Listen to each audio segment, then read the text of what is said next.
Rahubat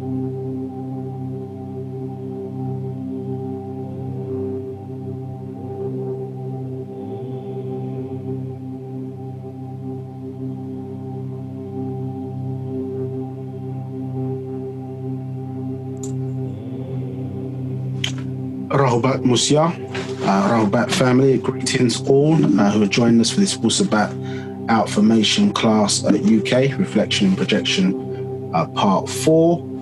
So we're going to crack on, lot to get through today. So we will get started. As I say, if you are joining us for the first time, we're going to do a brief introduction as to who we are and what we're talking about when we talk about Wu-Sabat in this day and time, and we will continue to say this reflection and projection actual fact series and try and wrap it up today. If we do get time, then we may deal with the real Trinity today, but I say there's a lot to cover still today, so we may not get time to do all of that. So say a brief introduction. My name is Nabab Kakni Hess. I'm a student teacher of the master teacher Dr Malachi Z, Dr.York, Okran, and so we're bringing to you the class today. So let's get started.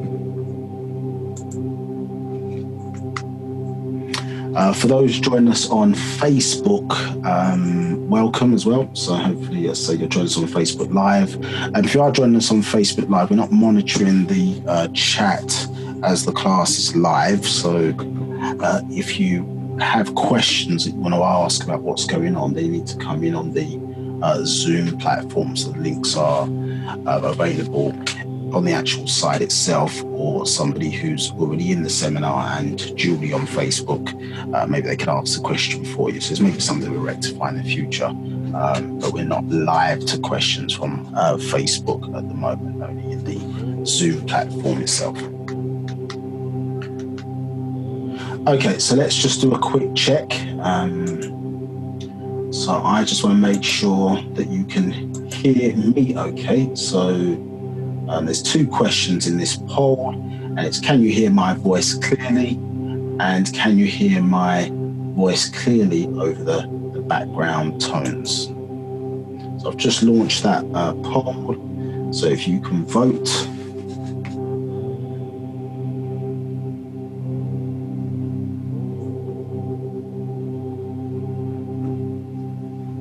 Yeah, so can you hear my voice clearly over the background tones or sound? And if you do have a problem, then by all means, please vote no, and then put your comments in the chat so we can look at how we can rectify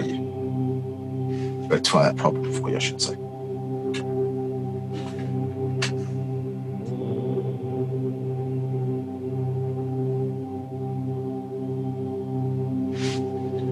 So I'll allow another 20 seconds just for the responses on that.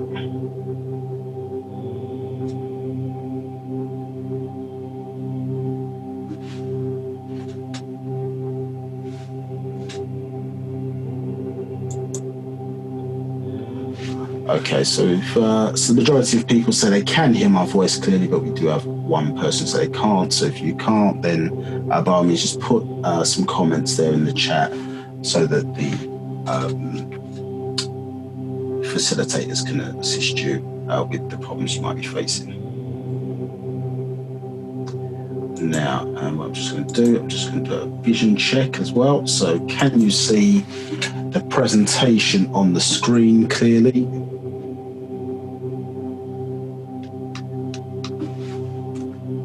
And if I move it back and forth, there's a slight delay to what I see, to what happens, I think, for yourselves. But if I move it back and forth, the question is, can that be seen clearly?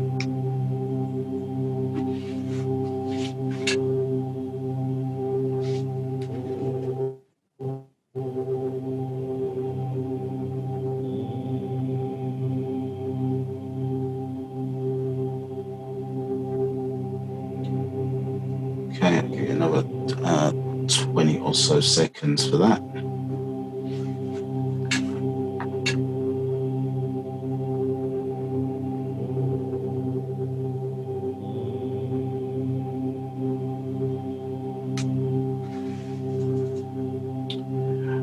Okay, so one person says they're having issues there. So if for that person who is having issues, if you can give us some feedback in the chat, and as I say, the facilitators will do their best to assist you with whatever problem it is that you're facing. Okay, so moving on.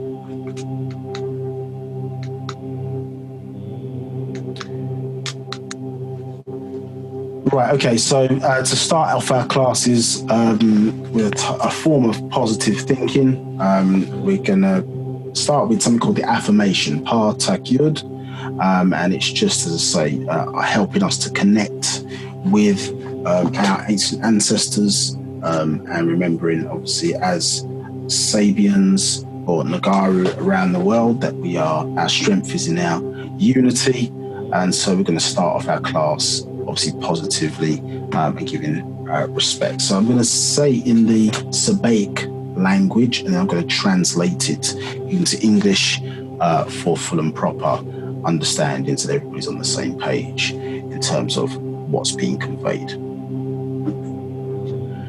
Adoy kaleh namazurat Wu-Fakur ama kasamun empa fa'ut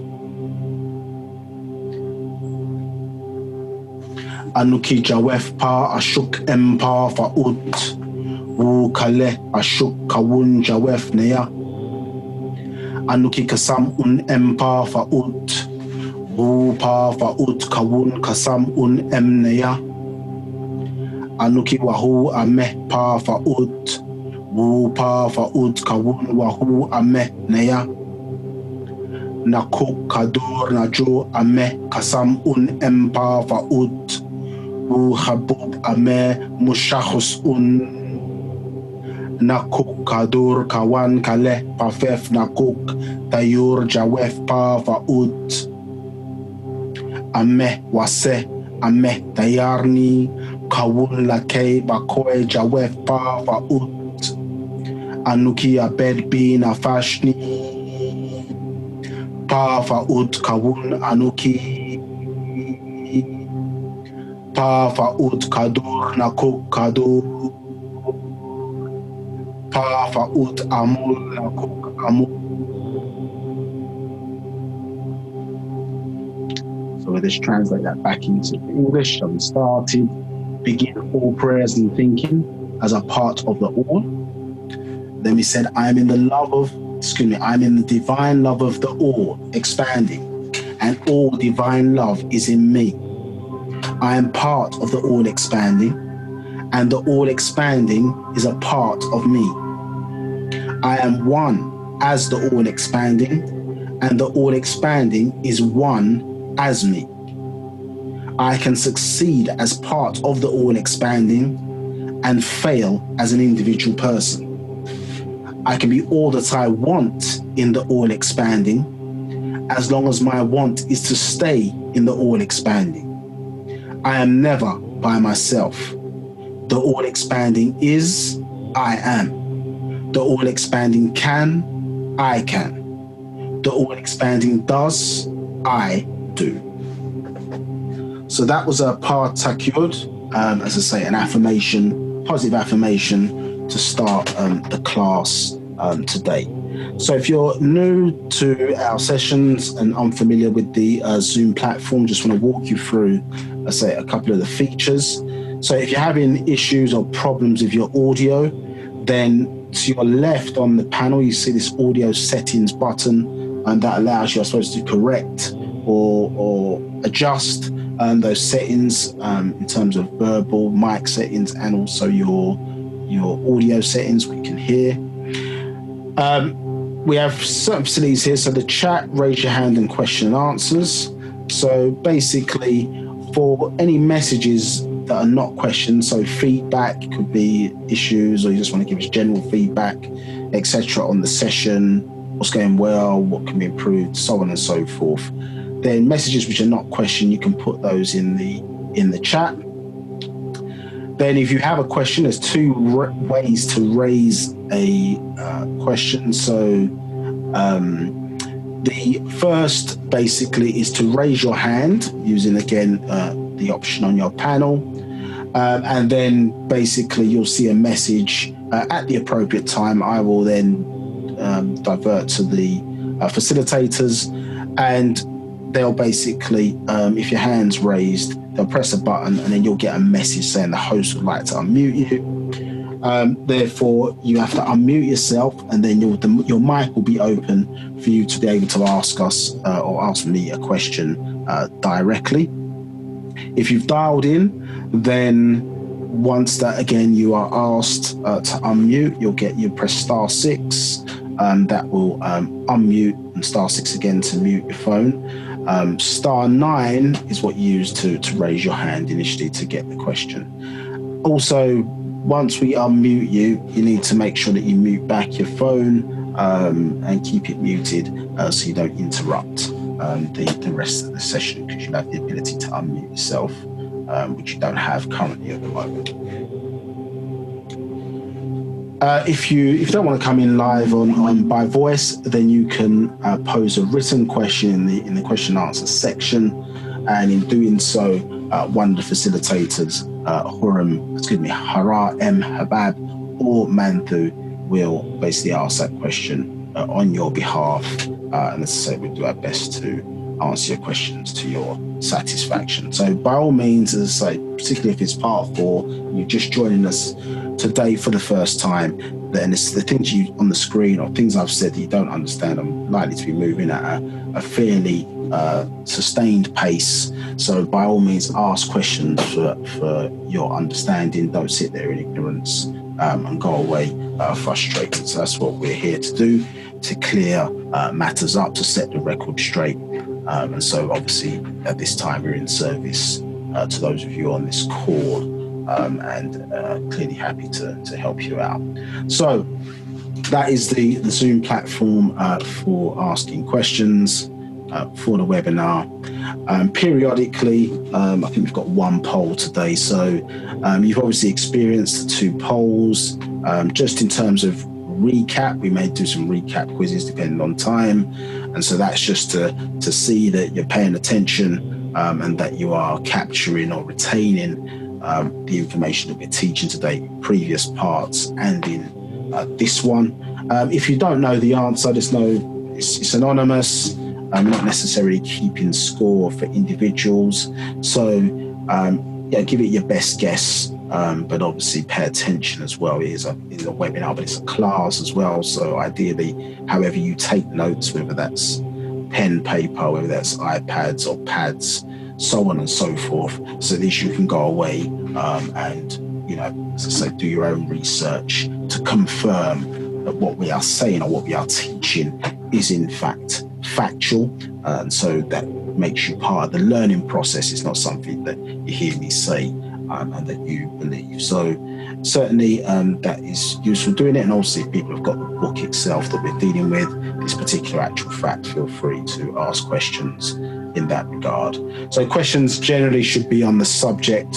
If it's not on the subject, then the likelihood is that I may refer you to another book or scroll or class, etc., just because we're focused on this topic for today. So that's where the question should be focused on. But if it's something burning that you feel you need to ask, if time permits, then as I say, we can pick it up as part of the session, as long as it doesn't divert us too much away from the topic that we're dealing with today. Right, okay, so let's move into the class today. So I'm going to have a bit of a shorter introduction because there's a lot of stuff that I need to get through to complete this class in terms of some of the subjects that we've opened up in parts 1, 2, and 3. If you haven't seen those, you want to go back to those, we'll give you YouTube details of our channel, All Eyes on Egypt, Midlands and the North on YouTube, so you can pick up those previous parts. But as I say, certain subjects we're dealing with today, you should be able to pick up without necessarily having to see parts 1, 2, and 3. But say if you're confused about anything, I make that point again, ask questions. So who we call the master teacher? And so the reason why he's referred to as a master teacher is because he's a master at teaching. Understood? So we make that point to say sometimes a lot of our terminology in Wu-Sabat gets utilized by other people because it sounds good. And so that in our doctrine of Wu-Sabat, it has a very specific meaning. So when you say a master teacher, you're saying that person is a master of teaching. So I heard some people say Dr. Sabi is a master teacher. No, Dr. Sabi is not a master teacher, the late and great Dr. Sabi. He was a master healer. He never referred to himself as a master teacher. So it's not a term that's just thrown out there because somebody's a good teacher of a subject. It's a very specific title, I say, that's used because the necessary tools and medicine that was needed to uplift our people, not only uplift, but to remove the spell, what they call the spell of Amam in ancient Egypt. It's called the spell of Kingu in ancient Sumer. It was called the spell of Leviathan in the Bible.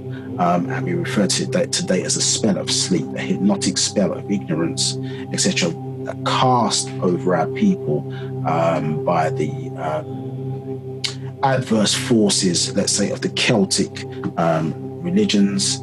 And so we see, but we don't. We see, yet we don't see. We hear, yet we don't hear. So one was sent to us from our ancestors. We get into this class a little bit to make that a bit clearer. And you'd have to prove that for yourself. But hence called the master teacher. Yeah, the Latin word docere means to teach, from the word doctor. So doctor, the Latin word docere, means to teach. So a doctor, insofar as designing a doctrine that would cure our people, as I say, from the sickness or illness that we are suffering from today, without our spiritual science, which has caused us not to be able to unify mentally, and therefore we're not unified physically. Each of the different races out there has their own esoteric or spiritual science which they are able to unify under. And that's what we were lacking, as I say, until this individual who we referred to as the master teacher came along. So Dr. Malachi Z York Okran was born from the sacred feminine known as Mary Abba Akran York. You understand? Arguably, as I say, one of the greatest feminine to be born in the last 6,000 years of us suffering under this spell, and a culmination, as I say, of great women who we have to, as a matriarchal society, pay our respects to, because no human being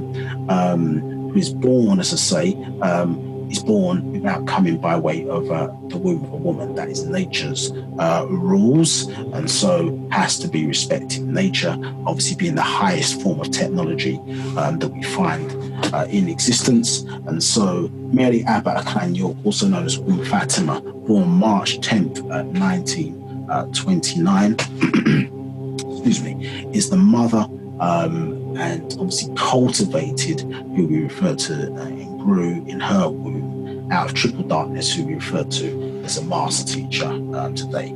She's now on the other side and plays the role as a, say, one of our Salafu or ancestors. And you see her here in her royal attire as when she was the clan mother at the time when she was alive, and obviously now provides a positive energy or force for individuals, obviously of her bloodline, but obviously if not of her bloodline, you must go through your own bloodline to call upon her for assistance. And so it's very important that we recognize, because in Wu-Sabat, we teach and accept that leaders are born as opposed to being made. Understood?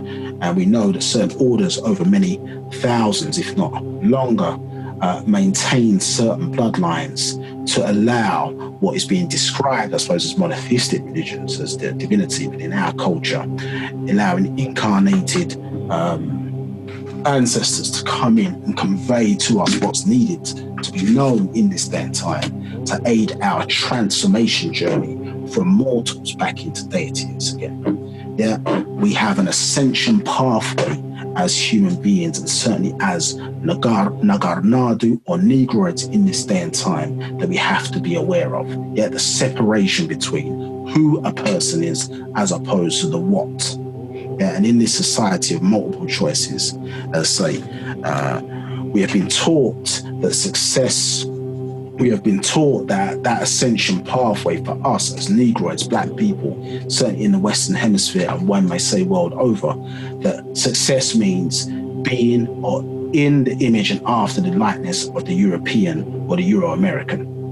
Understand? Mixing in with them, understand? Speaking like them, dressing like them, you know, getting into the things that they like and what they're into. This is what we've been taught, understood, are the parameters of success. Worship what they say to worship, laugh at what they say to laugh at, smile at what they say to smile at, cry at what they say to cry at. Everything in our lives, understood, has been controlled and taught to us by this society, and we live a life of compromise, not knowing and understanding what nature's rules are, what nature's dictates are for us to be able to fulfill our potential. And I don't care what religion you feel that you're a part of today. If in that religion you are not seen in the image and after the likeness of the deities of that religion, then basically how can you achieve your full potential by emulating somebody else? And so a solution or solutions have been conveyed to us in this day and time, but the magic, mystery, myth, legend, etc. has meant that certain things that have been presented to us, we're looking for something magical or fantastical, whatever the case may be. And so we don't recognize oftentimes greatness in front of us in our own skin color. So we pay respects to Her Excellency, Her Royal Highness, Mary Ba'h B'ah York, the mother of Dr. Malachi Z. Now, his father, after that sort of great introduction, I don't want to diminish his role and responsibilities in that regard. Al-Hadi Abdur Rahman Al-Mahdi, again, unfortunately, he was born in 1922 and was assassinated in 1970. But again, a great man himself, and coming from also a great bloodline, insofar as being the grandson of Muhammad Ahmad al-Mahdi of the Sudan, obviously known as the Mahdi. The word Mahdi means guide. Excuse me. The word Mahdi means guide. He was born 1845 to 1885, say a master spiritualist, Karama, say he defeated the British and Turks out of Africa. If you want more details on that, let's say go to previous classes. We've gone into a little bit more detail of who he was. So the royal family or royal bloodline out of Sudan, this combination of Mary Ba'h B'ah York produced, as I say, Dr. Malachi Kabina York Akran. This is him at 19. He was born in 1945, June 26, in Takoradi, Ghana, West Africa. And why we say at 1925, and this is something sometimes to be a little bit controversial, but it wouldn't be if we knew our culture. So our method of teaching, or your ancestors' method of teaching, who the ancient Egyptians referred to as the Ba'h Natharu, or overseers. Their proper name is Murazaku. It means providers, understood, and symbolized by the free flag hieroglyph, or safaf, which is the proper way to say it, safaf script, understood, not hieroglyph. Hieroglyph means sacred writings, but that wasn't our tones used, referred to as safaf. So free flags, that was a symbol of our overseers, our Etheric ancestors, the Natharu. And as I say, they, every 25,000 years, which is close to the circumference of the planet Earth, which is 24,896 miles, it expands and contracts, understood. So the wires sometimes round it up to 25,000. Our story has to be renewed. Yeah, and the way in which we do that is that basically our ancestors incarnate to convey certain information that we need in this day and time as part of the, as I say, the rules of natural nature. The planet is going through its own ascension. The solar system is also going through an ascension transformation. And obviously ourselves must be ready to move in sync, in cycle with natural nature. And so our ancestors come back to prepare us, understood, for what we need to know to aid that transformation, understood, so ones can fulfill their potential. So as he would describe, Ifrit being by the name of El Khadir in the first 30 years. In the second 30 years, this was the being was Ba'h B'ah Yaanuwn, and you have to judge a tree by the fruit it bears. So this individual has conveyed a lot of information in a short period of time. So we took a long walk on a short path. So over 1,000 books, 1,300, I think someone was reported at the last count, have been written since 1963 unofficially and 1970 officially, teaching you about everything under and above the sun. Understood? And we see the crown that's worn.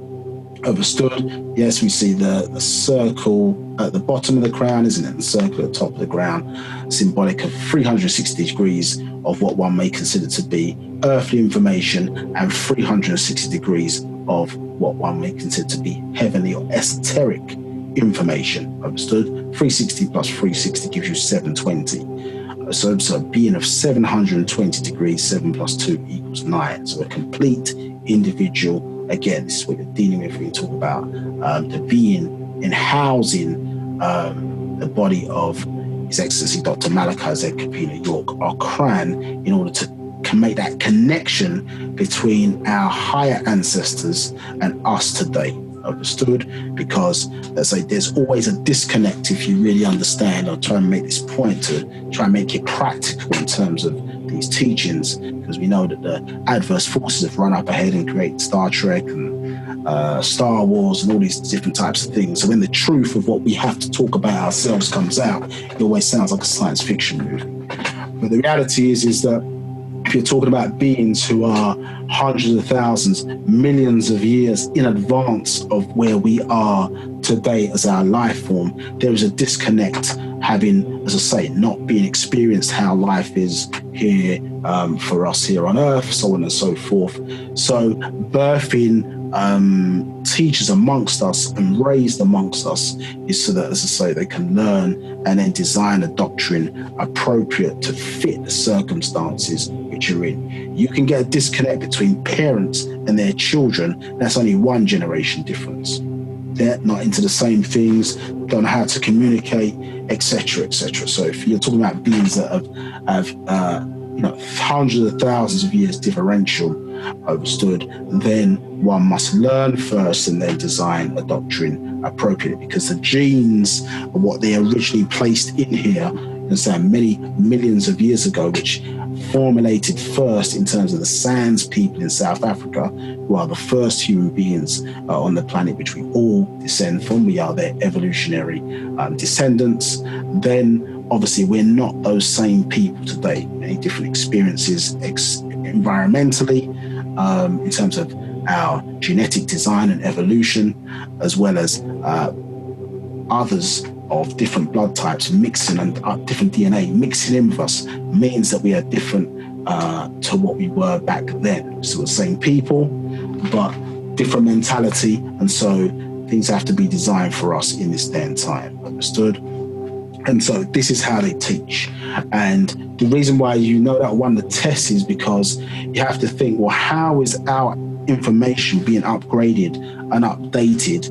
And we as a people, certainly in the main, are not going around and digging up the bones of our ancestors. We're not involved necessarily in the world of archaeology. We're not necessarily involved heavily in the world of paleontology. Not to say that Black people are not involved in these various different sciences, but they're not necessarily the ones dictating what is considered to be ancient past in terms of truths in those areas. Yet we have some of the most, or if not the most advanced information on the planet today. So as a people, I'm talking about Sabians as a people, some most advanced information, if not the most advanced information, clarity around what took place in the past and what is to come, as I say, for our people in the future.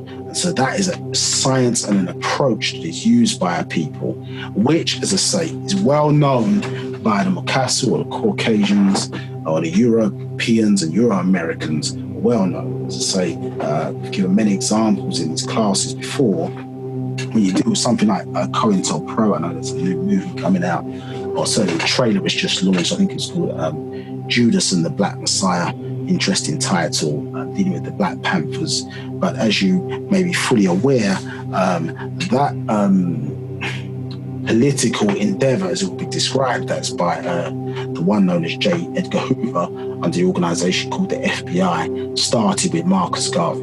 And the point that we continue to make is the FBI obviously is a political organization in terms of it being an organization designed or working on behalf of the US government.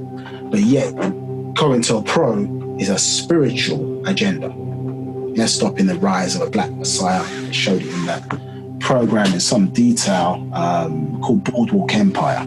Understood, where they showed infiltration of agents designed to, as I say, in this particular instance, fictional or they might be, selling drugs into the community, while at the same time teaching conscious teachings into the community, but as I say, happen to be an FBI agent designed, as I say, to cause problems within the Black community or stop the rise of this Black Messiah. So the question is, why is this political organization is there supposed to be fighting crime got this esoteric or spiritual agenda? So whilst it may sound crazy to say, oh, there's an entity in housing, what the ancient Egyptians referred to as an Amun, Nabab, Rayay, Ahach, Ta. And the Hindus say avatar. In Islam, they say Ila Mutajasid, a vehicle or a vessel that allows your ancestors to speak through to convey information necessary for us in this day and time. So whilst we, as Black people, because the white man has put it out there to say that it's come from our own people, don't necessarily always believe these things. Others are planning for it, you understand, and messing with our genes, messing with the information to stop, as they see it, you understand, this transformation or change in the vibration of the planet through, as I say, the spiritual science being reintroduced back to the descendants, as I say, of natural nature, these Panatharu, and are supposed to be the rulers and caretakers of this planet. As some say, that's Black supremacist talk, got nothing to do with Black supremacy. No one wins a race in racism is a famous term of the master teacher, but rather to see what nature endowed us with the skills and abilities to do, say,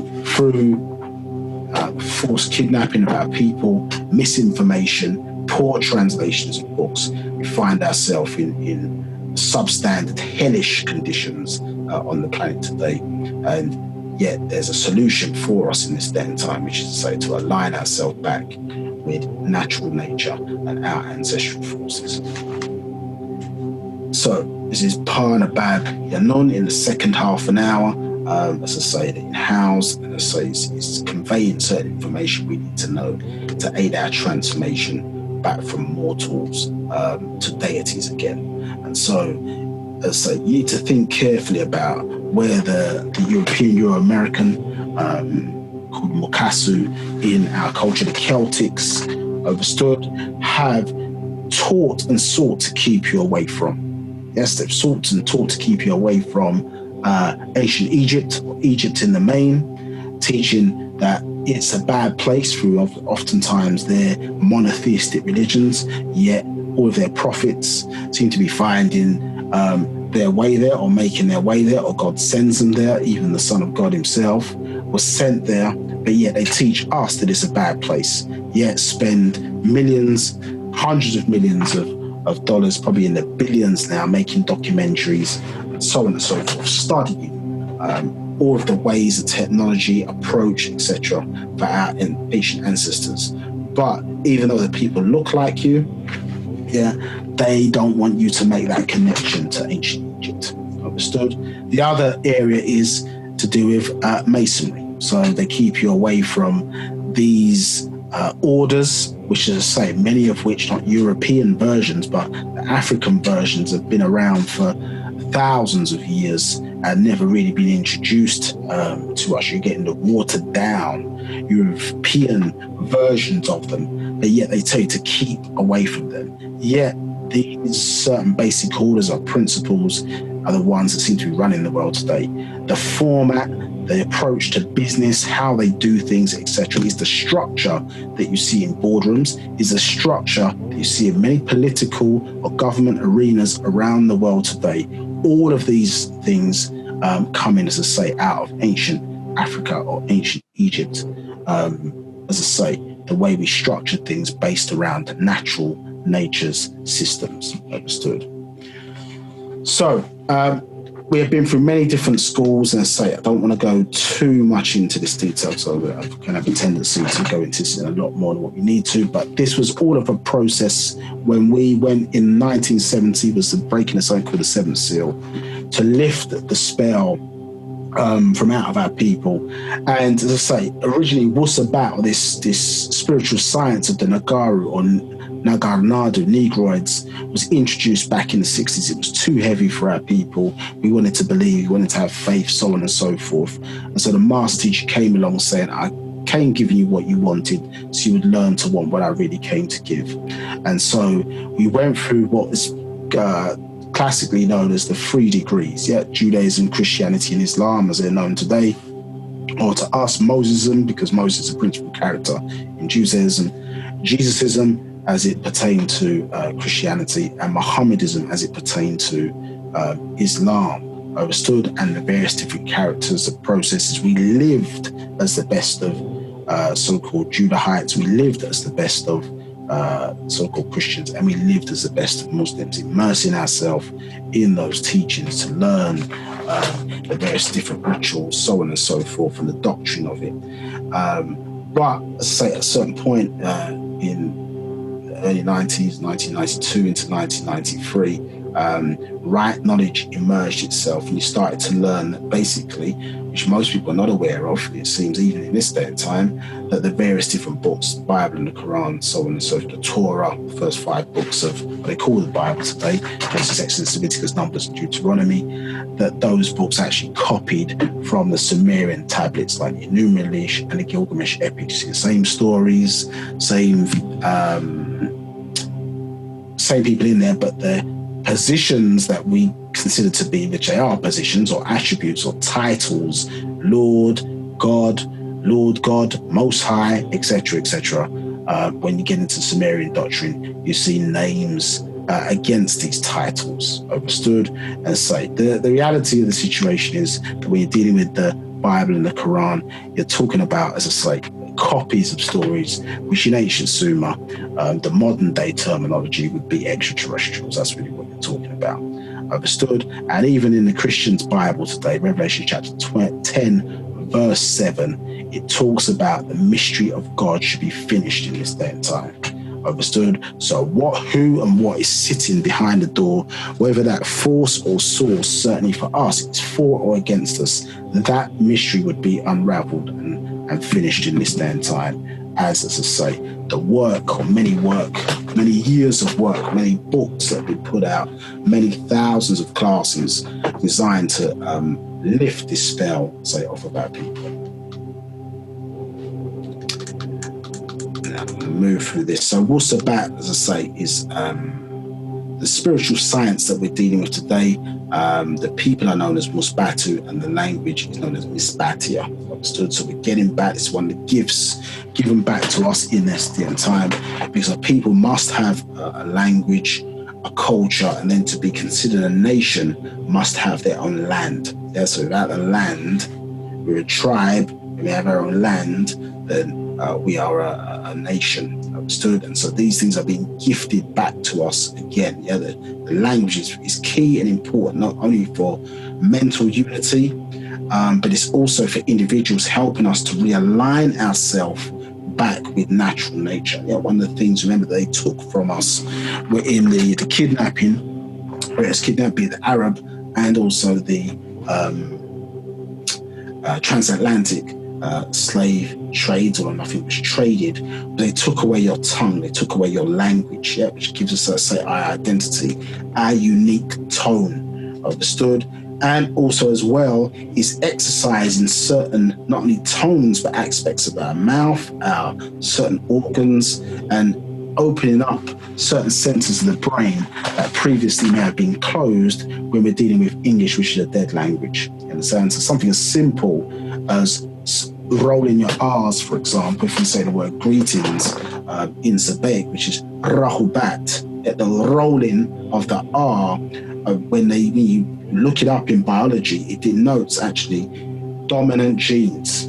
So certain people with recessive genes, one of the traits of weaker genes, that person can't roll their R's.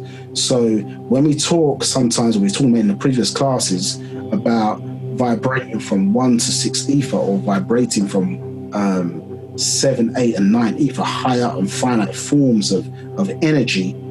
Yeah, one of the ways we're able to do that, certainly as a people, or as Nagaru people, is by speaking in tones which others cannot emulate. There, because they do not have the apparatus, as I say, to get to those higher forms of energy, unless by way of us. Understand? Our melanin, our tonation, etc., language, and our ability to exercise that language is one of the ways that helps us to raise that higher vibration when we're being who we are, understand? Not when we're emulating that of other people.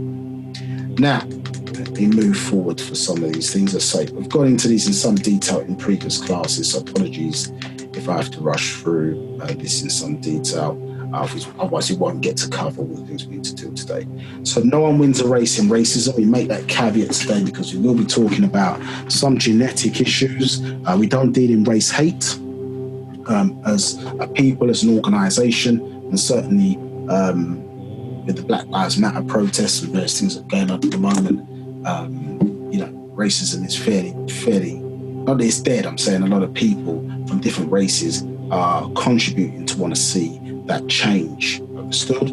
However, we don't believe in wrong racism, which is the suppression of another race to further your own race, which is what has been practiced and still continues to be practiced against us. Understood? But we do deal in racial pride. Understood? Taking pride in who we are and our contribution, as I say, in the case of the planet, solar system, universe, etc. What we bring in terms of our uniqueness, our tones as individuals, also as a collective, by way of the gifts that nature has endowed us with. Understood? Melanin being, or an abundance of melanin being one of those, whether this society respects it or not. So let's move through some of these areas here, because we need to get to where we're getting to today.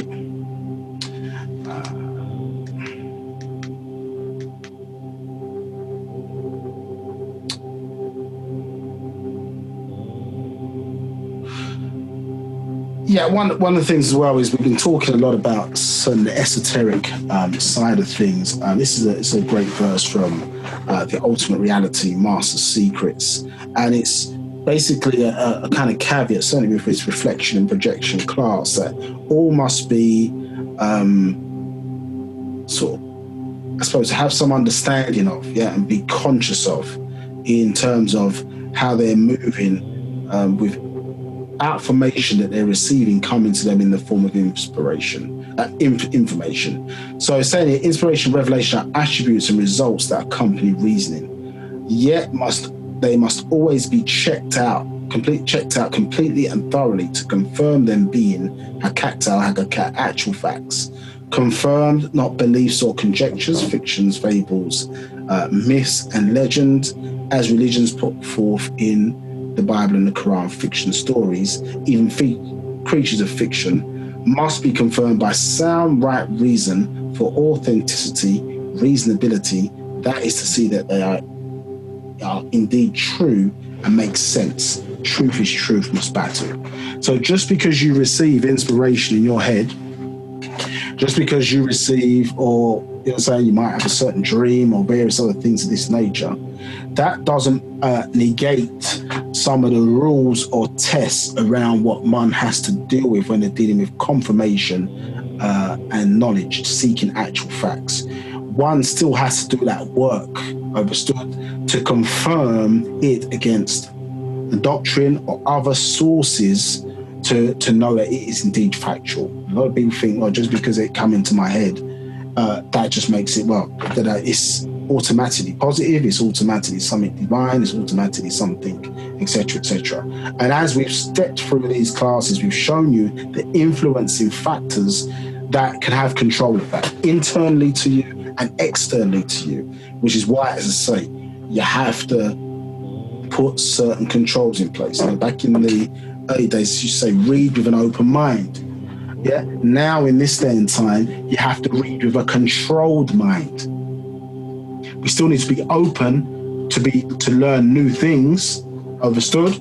Yes, but we now have to read with a controlled mind in terms of reflection and projection, as you've been talking about through these classes, because of the influencing factors, as say, that can shape what we hear, see, so on and so forth, in the various different environments that we live around. This is a really important one for us to deal with. So we deal with Wu-Sabat, which is animism. So we're dealing with faith, we're dealing with right knowledge, into right wisdom, a right understanding into an overstanding, and then for a very select few, they may reach the point of inner standing. But Wu-Sabat is a spiritual science, as I say, of the Nagaru. It's the science of that the ancient Egyptians used to build the pyramids and so on and so forth. And as I say, it's what connects us, as I say, to natural nature, and more importantly, to our ancestors, our aid, our help to facilitate our ascension pathway. So when you see here, Wu-Sabat saying you deal with natural universe science, like scientific information, animism, that is by all natural phenomena, Ba'ah, soul, that which is real in fatar, nature, and your environment.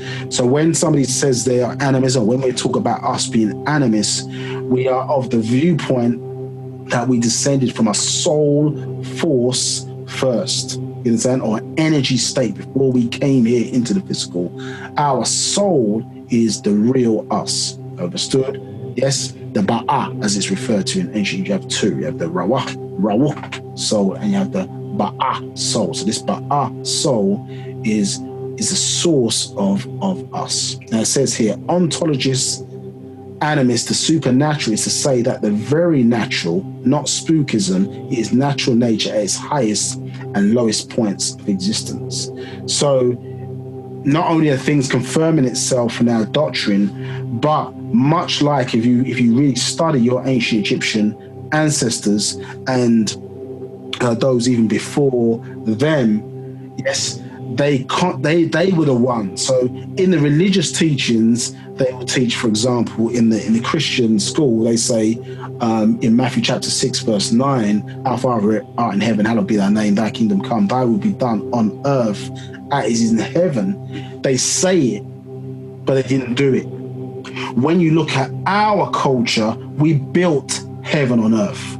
Our cities, the structure of them, when we talk about getting planning permission, it's not because the house is aesthetically going to look a certain way. Our planning was to match it exactly to those stars out there in the universe. Those stars are what we talk about when we say the Panatharu, but we built our cities in sync with those star constellations. So heaven was matched on earth to keep us in tune with our ancestors. Understood? And that is us activating or working with or being informed by natural nature.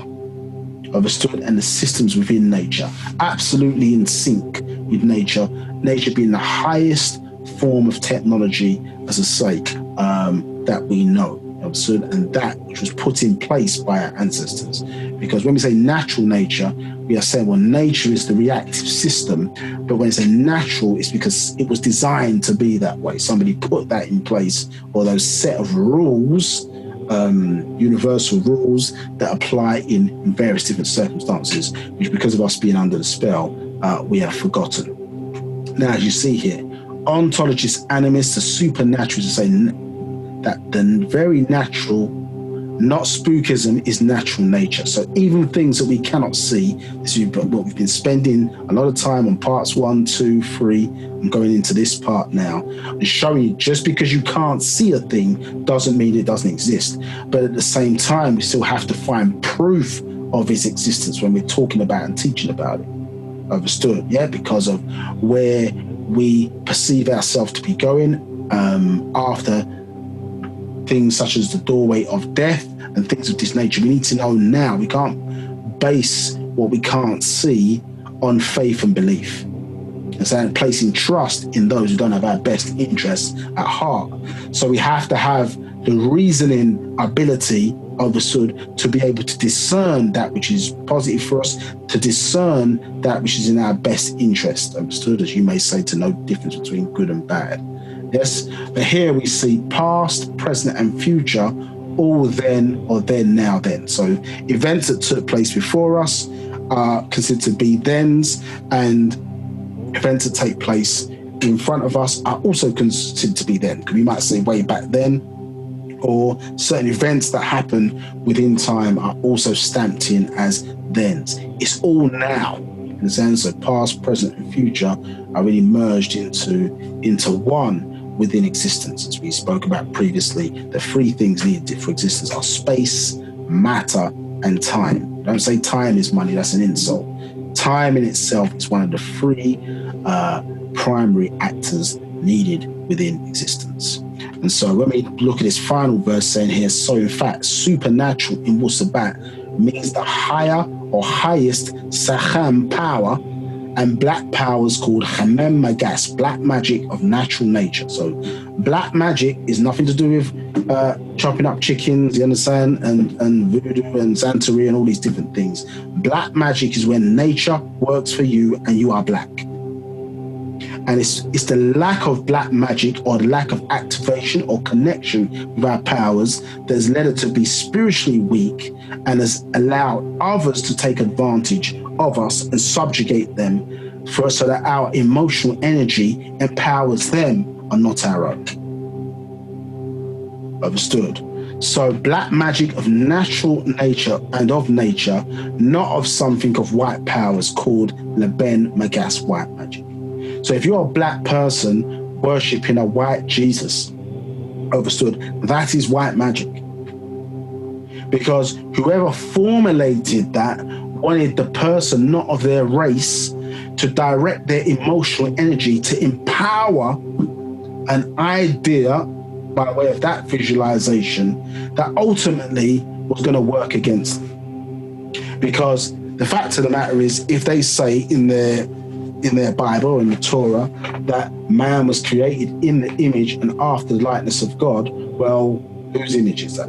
Which race is that? Yeah, they say that Noah had 3 sons, correct?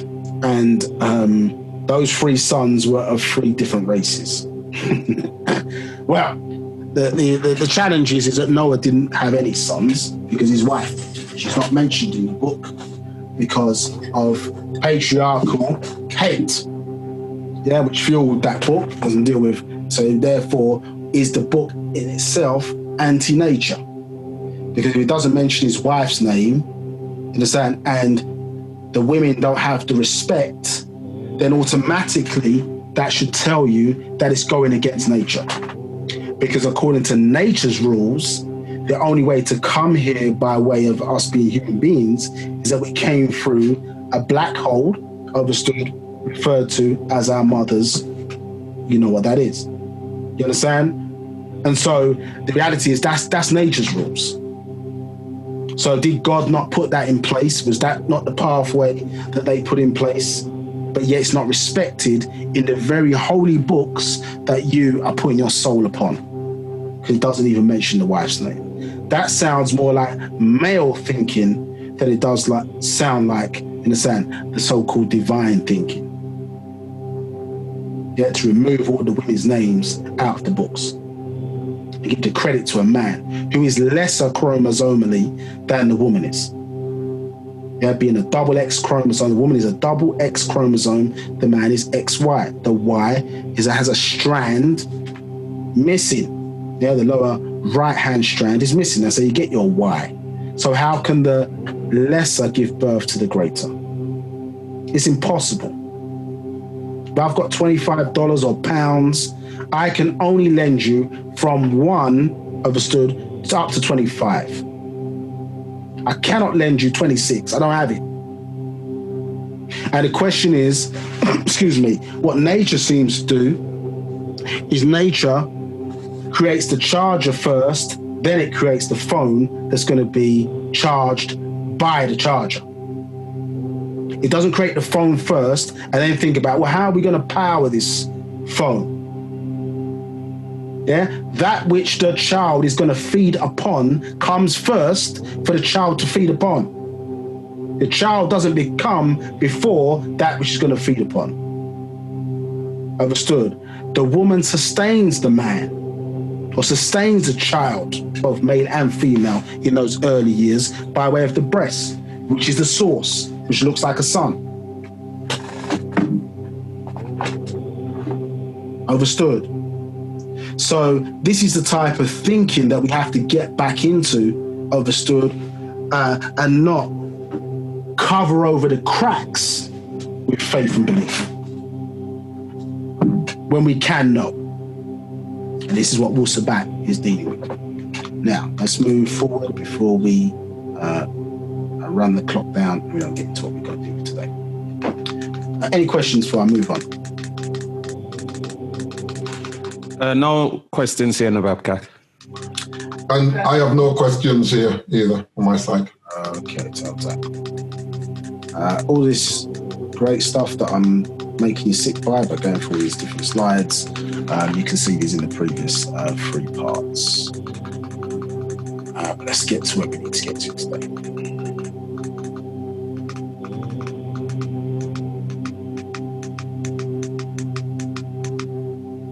As you can see, we've covered a lot of subjects and issues.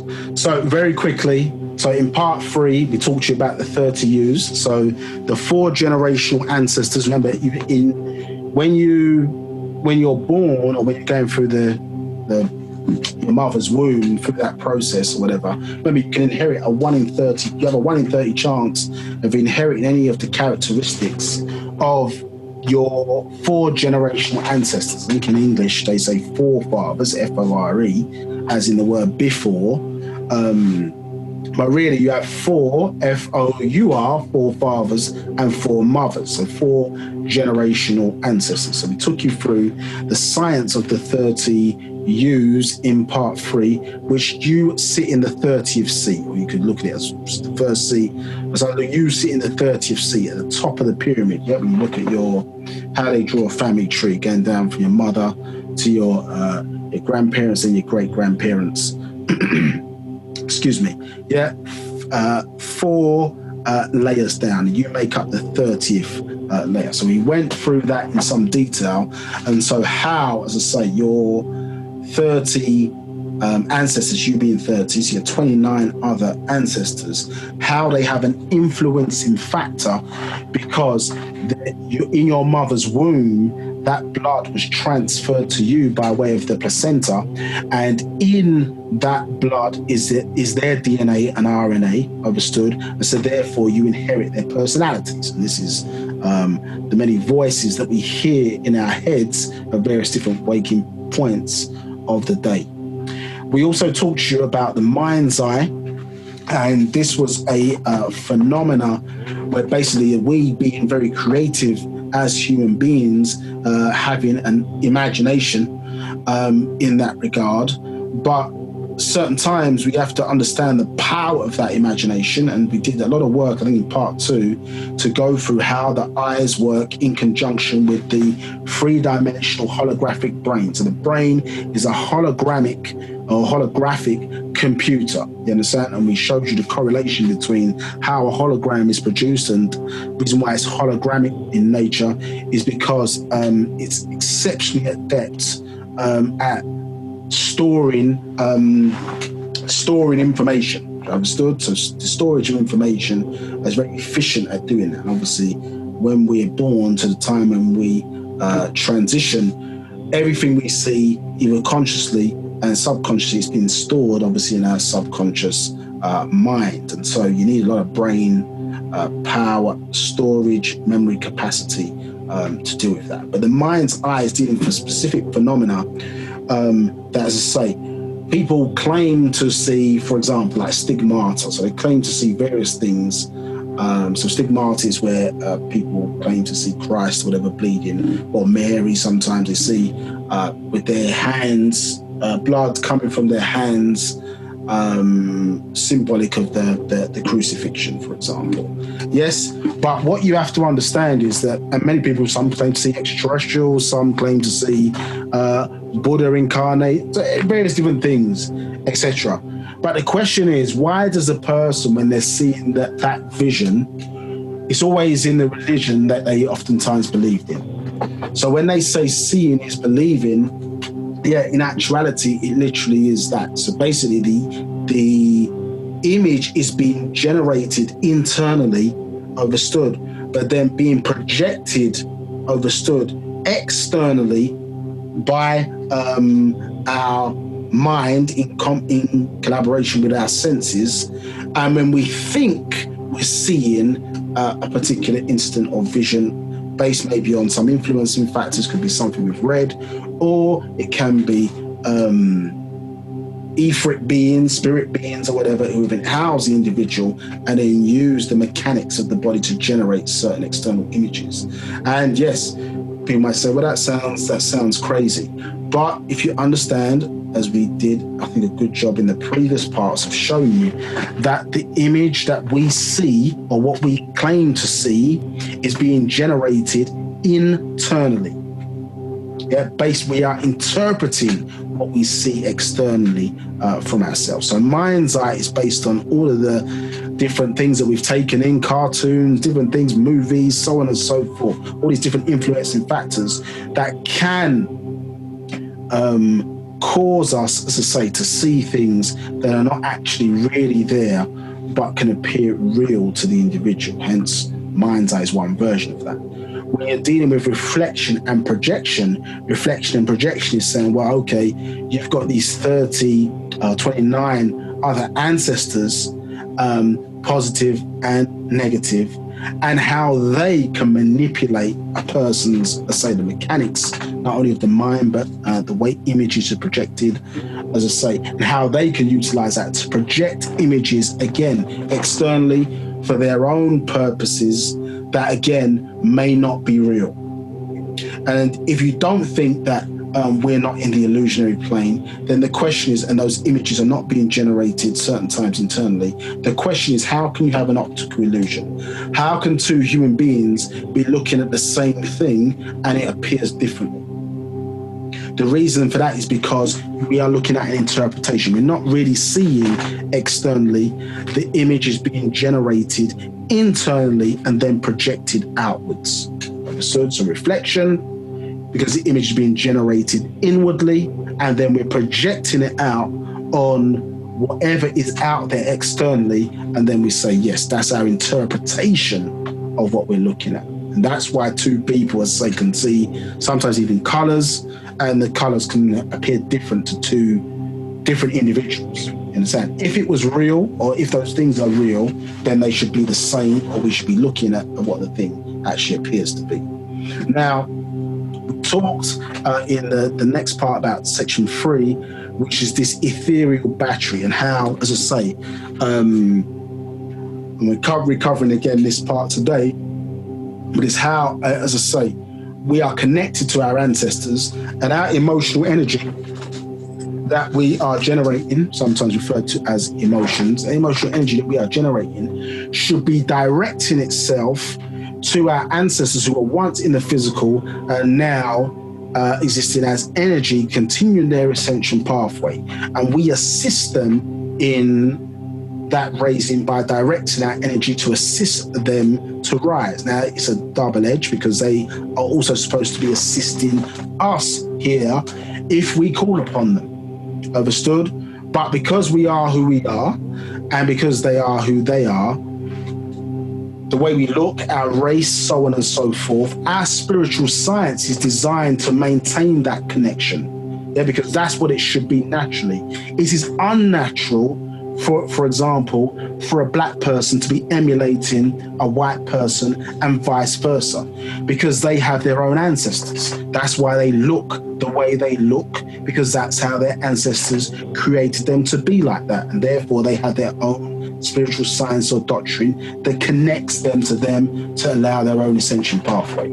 This mythology that we broke down in part 3 and touched upon in part 2, that white people are white because the weather's cold. Well, I live in England, but people it's cold live in England. There's people on the cold in England, which is colder. And trust me, we haven't been light-skinned yet. We haven't had the benefits in this society of being light-skinned because we've been in cold weather. You become white because of recessive genes, and obviously we're black because of dominant genes. Yeah, if you look at in Antarctica and some of the coldest places on Earth, yeah, well, if that's your explanation, why penguins look the way they look, why the killer whales look the way they look. Recessive genes, as I say, is responsible for why things appear white. Yeah, a snow leopard has grey fur. It's called a snow leopard.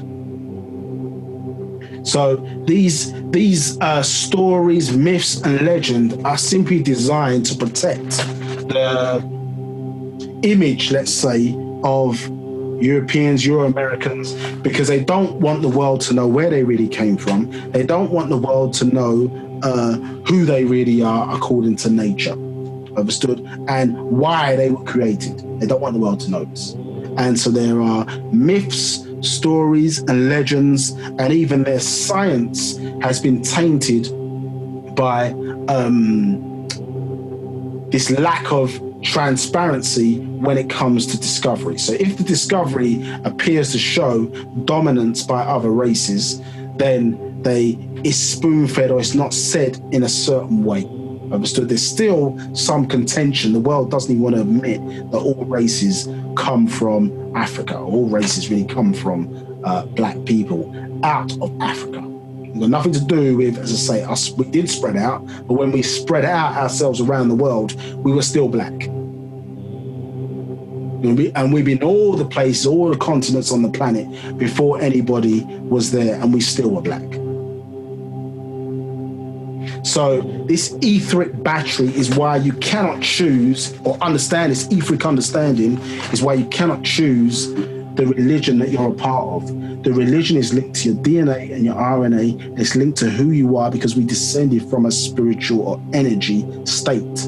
And that's when if you slow down, for example, you took or considered the journey of water. Water is steam as a gas, isn't it? You slow it down in vibration, it becomes water.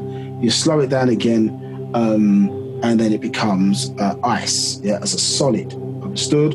And so that combination is what you're looking at. That kind of transitional journey is what you're looking at. It's why, because whatever formula was in that energy state has a correlation to the way we look today physically.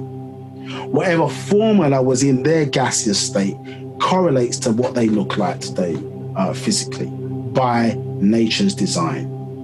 Understood? And so we have our pathway, they have our pathway. But the trick is, that 6 ether trick, which is a science of religion, is the, excuse me, it's the interference of those dead forces into the lives of the living. And those dead forces, those forces that must subsist of the living in order to survive.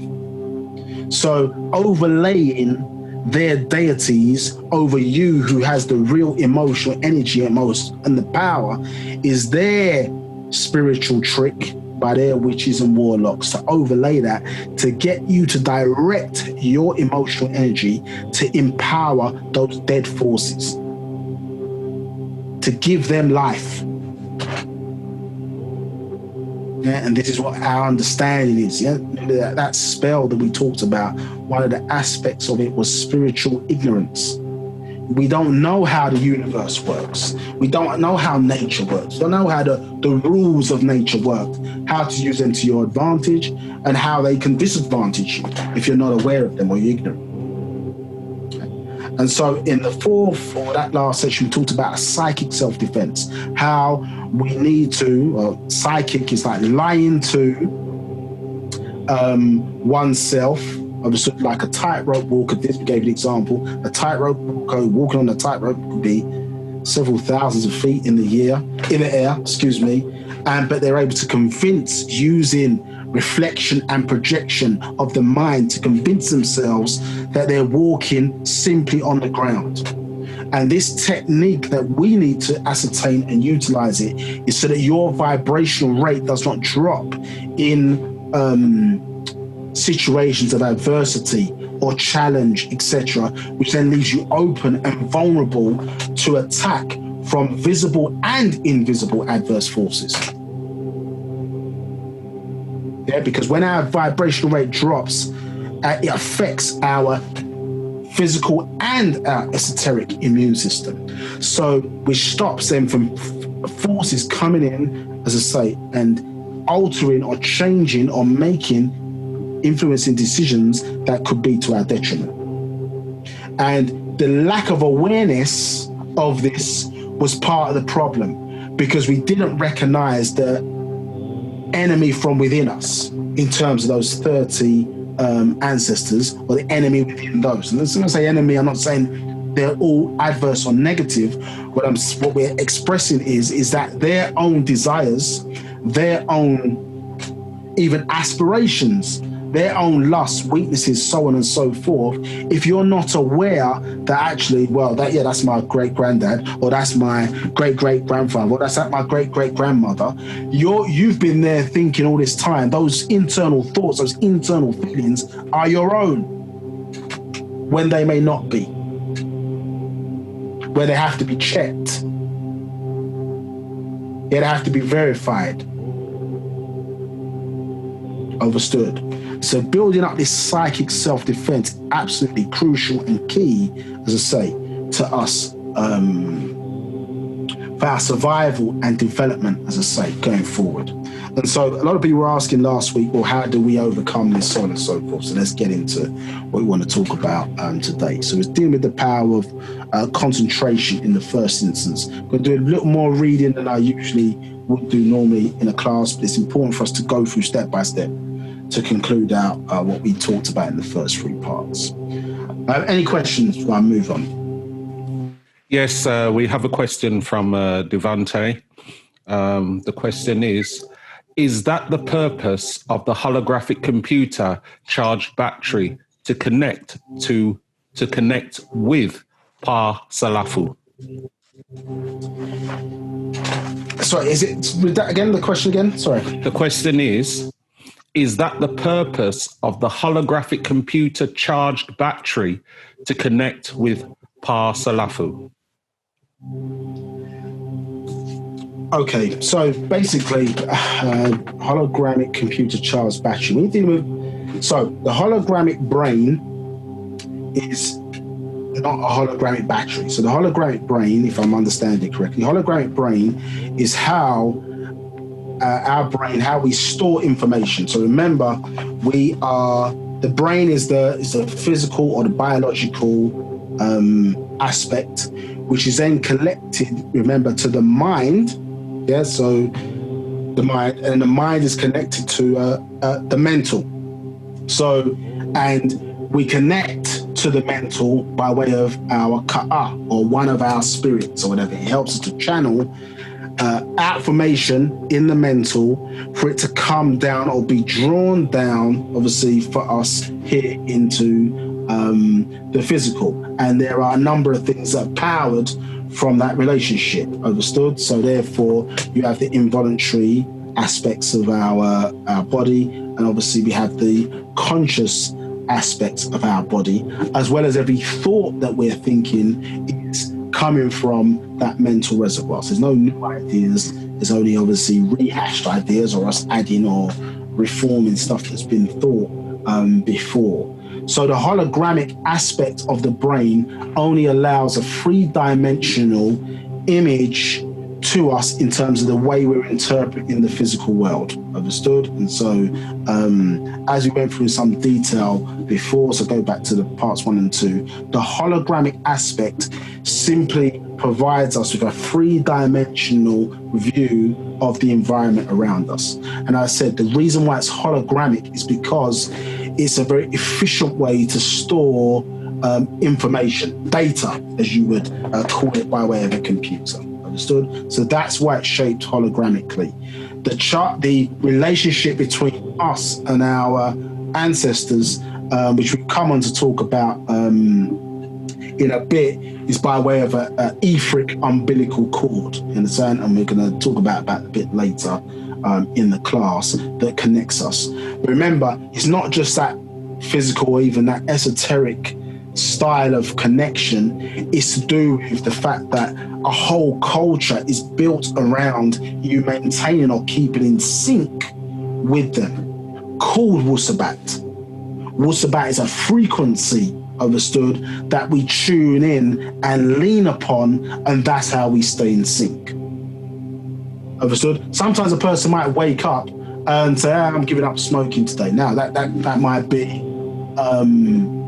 that could be a case of they've received a genetic explosion saying, I've got to change. But imagine now you just hearing the A tone.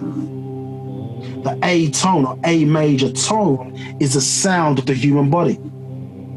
And will force continual listening of it, for example, forces the body to say, no, let me sync myself in with nature's design. Because there's an optimum design there, obviously held in that morphogenetic field or storage, which holds shape information. It's what your DNA interacts with to produce shape information. So us syncing in with it is going to cause it to want to realign itself to its optimum size, isn't it? Yeah, because through whatever, over, under eating, us putting the wrong stuff, etc., we can become out of alignment with that. Understood? So the whole environment is supposed to be set up, because 24%, as you know, is your DNA, is influenced by your environment. So those changes have to be controlled.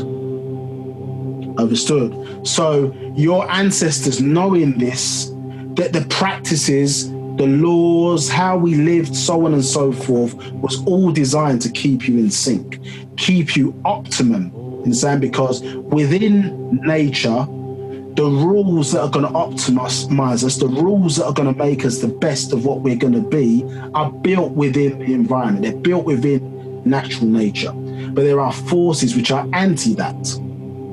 Understood? So hopefully that answers your question. If it doesn't, so go into it in more detail. But hologramic is to do with how we visualize the environment on the physical plane, I would say, because when you step up, for example, to the spiritual plane, our eyes work differently, and one has to learn to see differently. You're not seeing through your eyes, you're seeing through your whole being.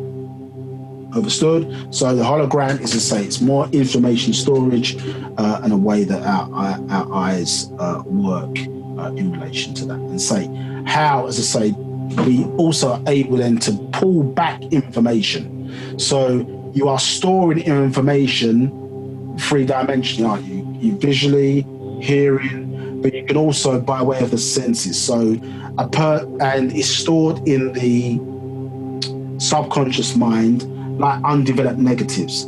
And this is why, as I say, a taste can pull forth back that image or visual or picture, and you can sometimes people might see an image, they might get a whole feeling, a whole visualization of, oh, that took me back to when I met da da da da da, so on and so forth. Do you understand what I'm saying? So the way that information is stored, obviously, as I say, allows it to be pulled forth in a larger file that takes up more, arguably would take up more memory if it was stored in its full fashion.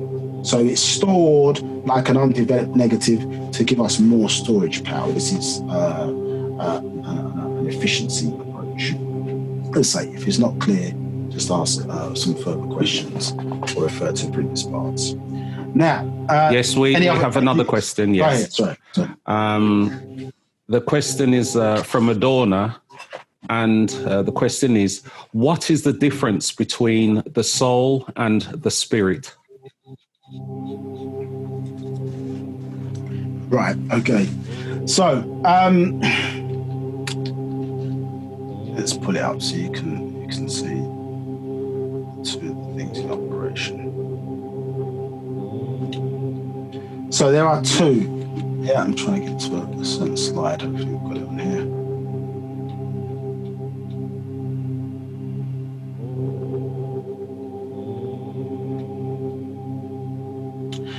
Right, okay. So when we talk about soul, I'm trying to not get too complicated. So when we talk about soul, first of all races on the planet have what is referred to as a spirit, and they have this aspect of or ether, understood. Not all people on the planet have a soul, you understand? So us as Nagaru have a soul, and others have received soul by way of mixing in with us. Now, here you have when it's considered to be spirit. Now, you have two. So you have this nafas, or in the 9 principles of a human being, understood, we have two. So the nafas, spirit, yes, which arguably people say is the personality traits, would be considered in the human being the DNA and RNA, understood. We have a secondary spirit referred to as the Ka'ah, understood, and this is the exoplasmic being, as it's being referred to there. Exoplasma is a type of liquid which in our universe enables things to be molded from or shaped. So when we talk about physical atoms, for example, you would say for every physical atom there's an etheric counterpart. Yeah, so before it gets into explosion, there's an etheric counterpart. For us, our Ka'ah, in one sense, is our etheric counterpart to our physical structure. The Ka'ah came before the physical, in a sense. So our physical, the bacteria, etc., the germs which makes up our flesh, so on and so forth, is molded around the Ka'ah or etheric being. Now, we talked about it as well earlier, that it also connects to the mental reservoir, and it allows us, let's say, to download or assist us in downloading information into the human brain. The Rawuh soul or Rawah soul is our central sun or solar system, which basically exists in every cell within the human body and is powered by the breath. So us breathing air in through the nose and out through the mouth, understood, fires up, understood, our central sun, and that central sun is within every cell, but it's culminated in obviously the 6 to 7 inches above the navel, which is our solar plexus, understood, or the secondary brain that we have, known as scientists call it today now the abdominal brain. So we have a central solar system, and it's being powered by the breath, understood, by the breath. So this is the Rawuh aspect of the soul. And then we have the Ba'ah, referred to as a creative expressional being, and it is what links us, as I say, to our ancestors. Now, when you move on past the point of death, there's no life after death, because the life is connected to the breathing. It's a burning process, understood? Life, as we know, is a burning process, in through the nose, out through the mouth. And when that expires, that's the end of what's being called life. But there is existence after death. And so the Ba'ah, or the soul, is what enables us, is arguably the real us, because it allows us to exist, say, past the point of death. It is a projection of the aspect of us, which is the mental, being projected down onto the lower planes of existence. So down from the higher planes down to the 4th level, which is the mental plane. That is an aspect of our mental. And then when it's seen on that 4th plane, we're calling it soul, the creative expressional being. Now, it works in conjunction with the or achach, the etheric being, understood. It works in conjunction with the ka'ah, which is the exoplasmic being. So they move in triad form, understood, as the higher energy aspects of ourself. And then their counterpart, so to speak, yes, would then be the Rawuh, understood, the Nafas, understood, and then the physical being, in a sense. So it's a triad in itself, but it's a higher triad than the physical one. That's why sometimes you see 3 times 3 describing 9, because it's like 3 sets of 3. 3 in the physical, 3 higher, and then you keep going as a final 3 in that regard.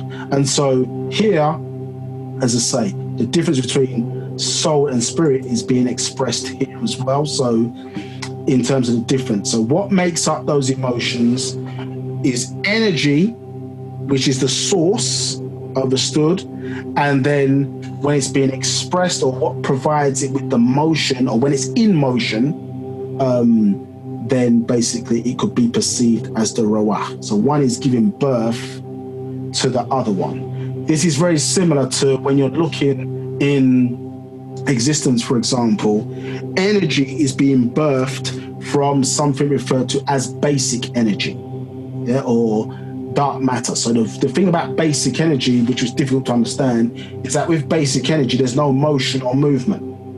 But basic energy gave birth to energy. Understood? And then energy in motion, one of the aspects of it, how it becomes detectable, is what we're calling light, which is particles moving at different speeds in darkness. But light speed, for example, doesn't exceed 186,272 miles per second or feet per second, depending on the environment you're in. It doesn't exceed that. Something has put the brakes or the control on it, and that is because of basic energy, understood, within dark matter. So if you imagine your soul is the source, energy, and then as it's expressing or in motion, it becomes referring to this as this rawah. So you know that's how you know it exists, so it's there. The combination of that gives you energy in motion.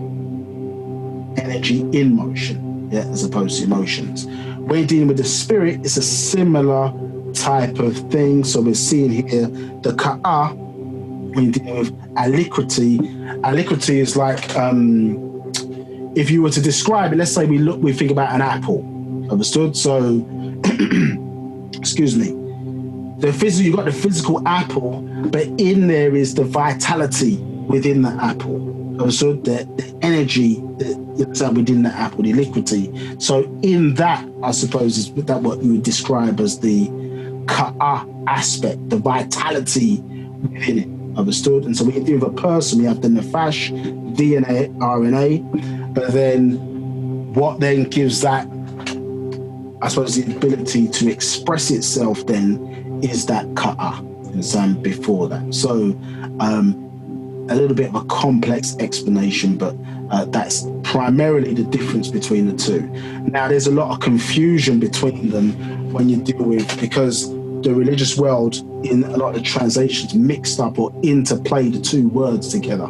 So some people are saying soul when they mean spirit, and vice versa. So this is where it becomes complicated. You understand? So effectively, your ka'ah houses the soul. In a sense, if you looked at it like an egg shape, the egg, the spirit would be the outer part, the white part of the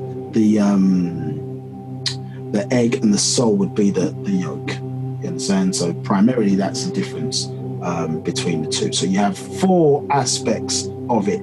Say soul, the ba'ah, yes, the energy aspect, but that is an aspect of the mental being projected down, and we're referring to it as soul. Is what, as I say, allows us to travel interdimensionally to other planets, so on and so forth.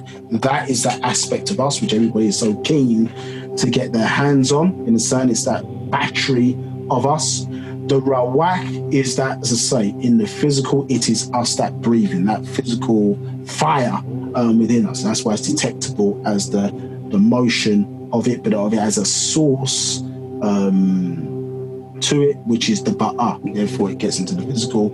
And then when you're dealing with the ka'ah, the ka'ah exoplasmic being, because as I say, the physical aspect of us, our DNA, etc., is based upon that ka'ah or etheric shaping or design. Understood? And it's also what, let's say, gives that vitality in a thing. So almost when you're talking about the ka'ah, it's like the blueprint.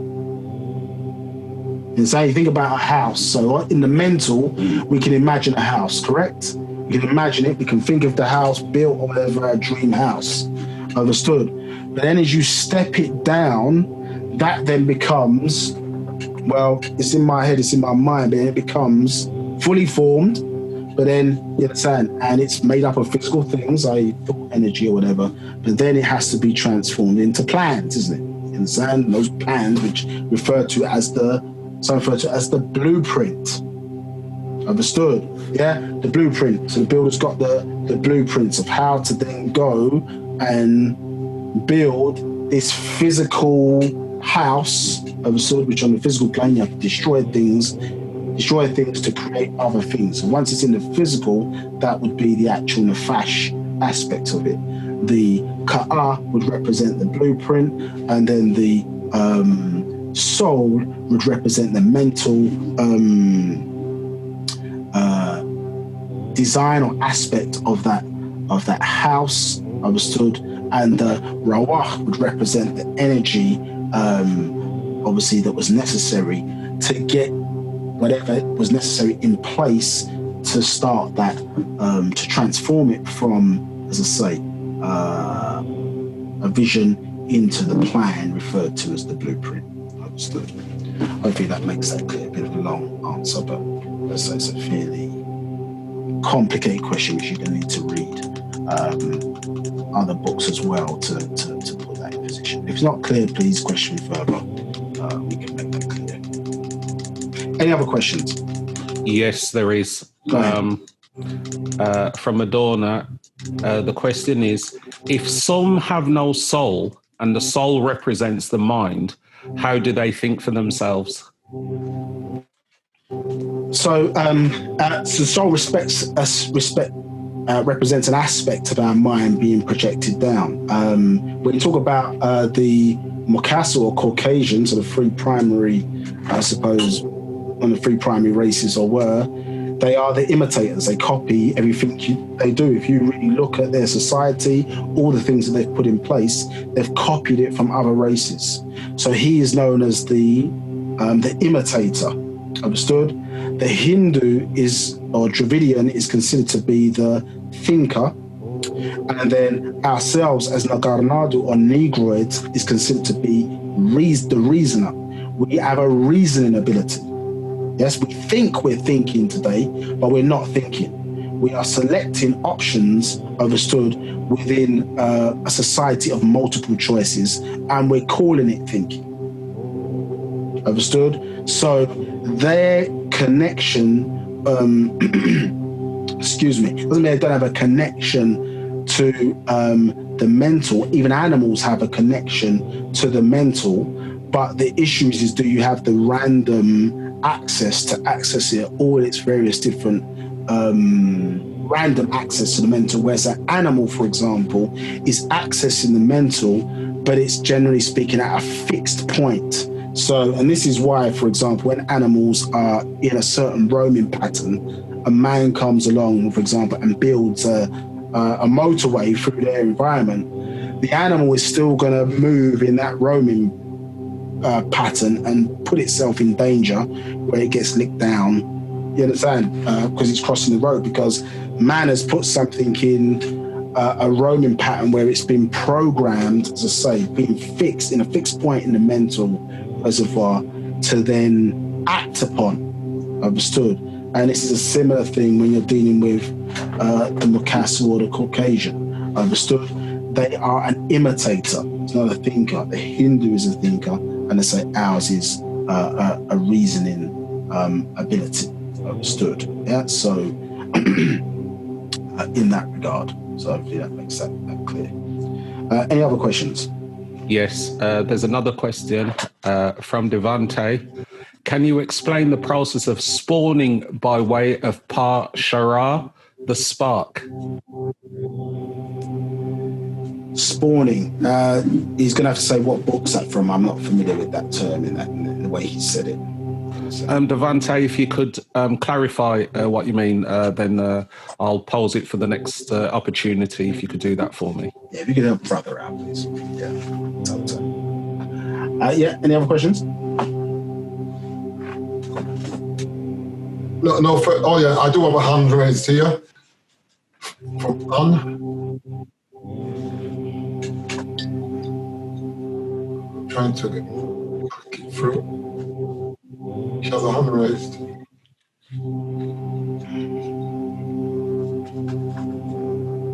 I'm trying to click on. I'm clicking on there.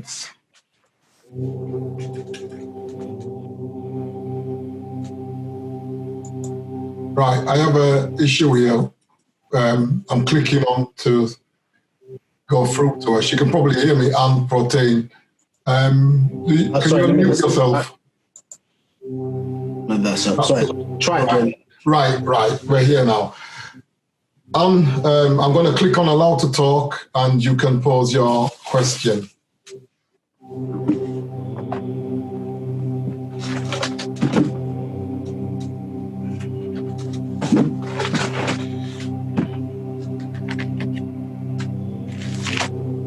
Anne, you can hear me, you can now speak. No,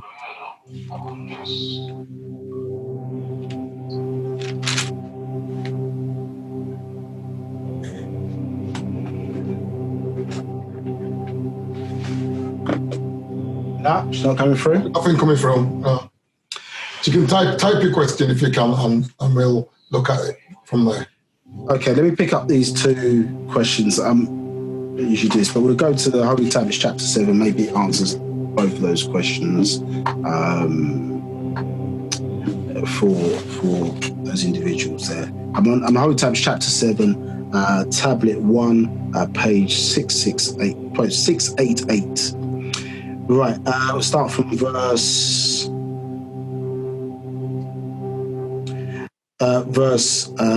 97. Some of the terminology, as I say, is from older schools, but we'll work through that. So it says, old age prepares humans for their inevitable judgment. Verse 98. So escape not from the possibility of becoming elderly. 99. For it is an honored gift that everyone receives. 100. You may weep for the murdered victims or accidents or illness. 101. And life cut off before old age. 102. You can weep for the pain they felt, but not for the transferred from this world to the next. 103. You cannot take from the all, and you cannot add to the all. 104. The all merely shares, and you become. 105. The plane of divine reality is the mental spark, the true essence of being.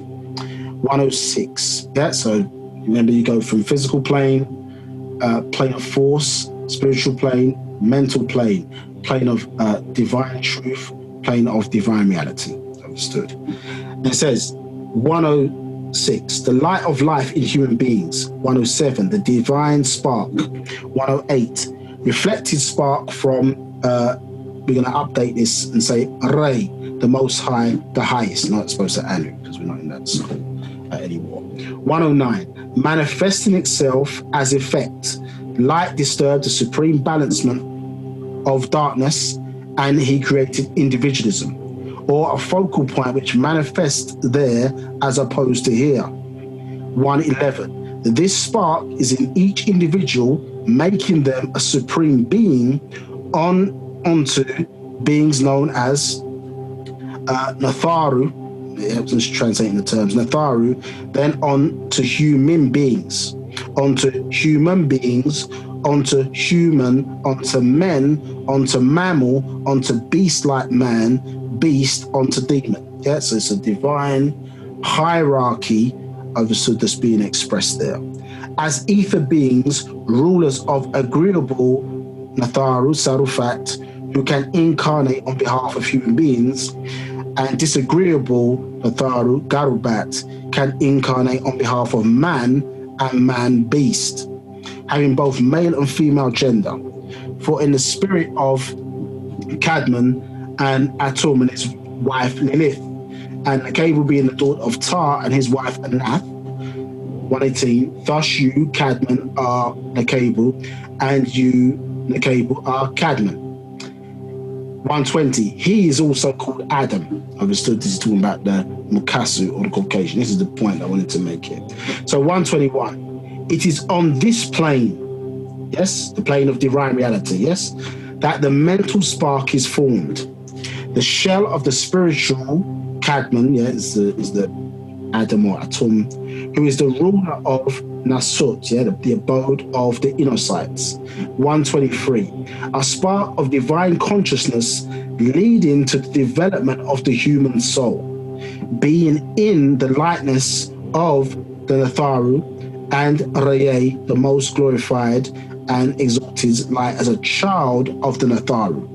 This spark of consciousness, 126, 127, this mental spark that radiates a part of itself to the planes below it. 128, it projects down to the spiritual plane and forms what you call the soul. It is the light of Reye becoming life. 130, the spiritual body or ethereal you is the shell of the soul. The spiritual body, 131, the spiritual body will be visible as ethereal form to those close to the deceased. Understood? Yes, that's Holy Tablets. This is page 688, chapter Living Soul, tablet 1, verse 97, and we read up to verse 130. Okay. Any other questions? We'll move on. Yes, there is. Yeah, go ahead. This is from Madonna.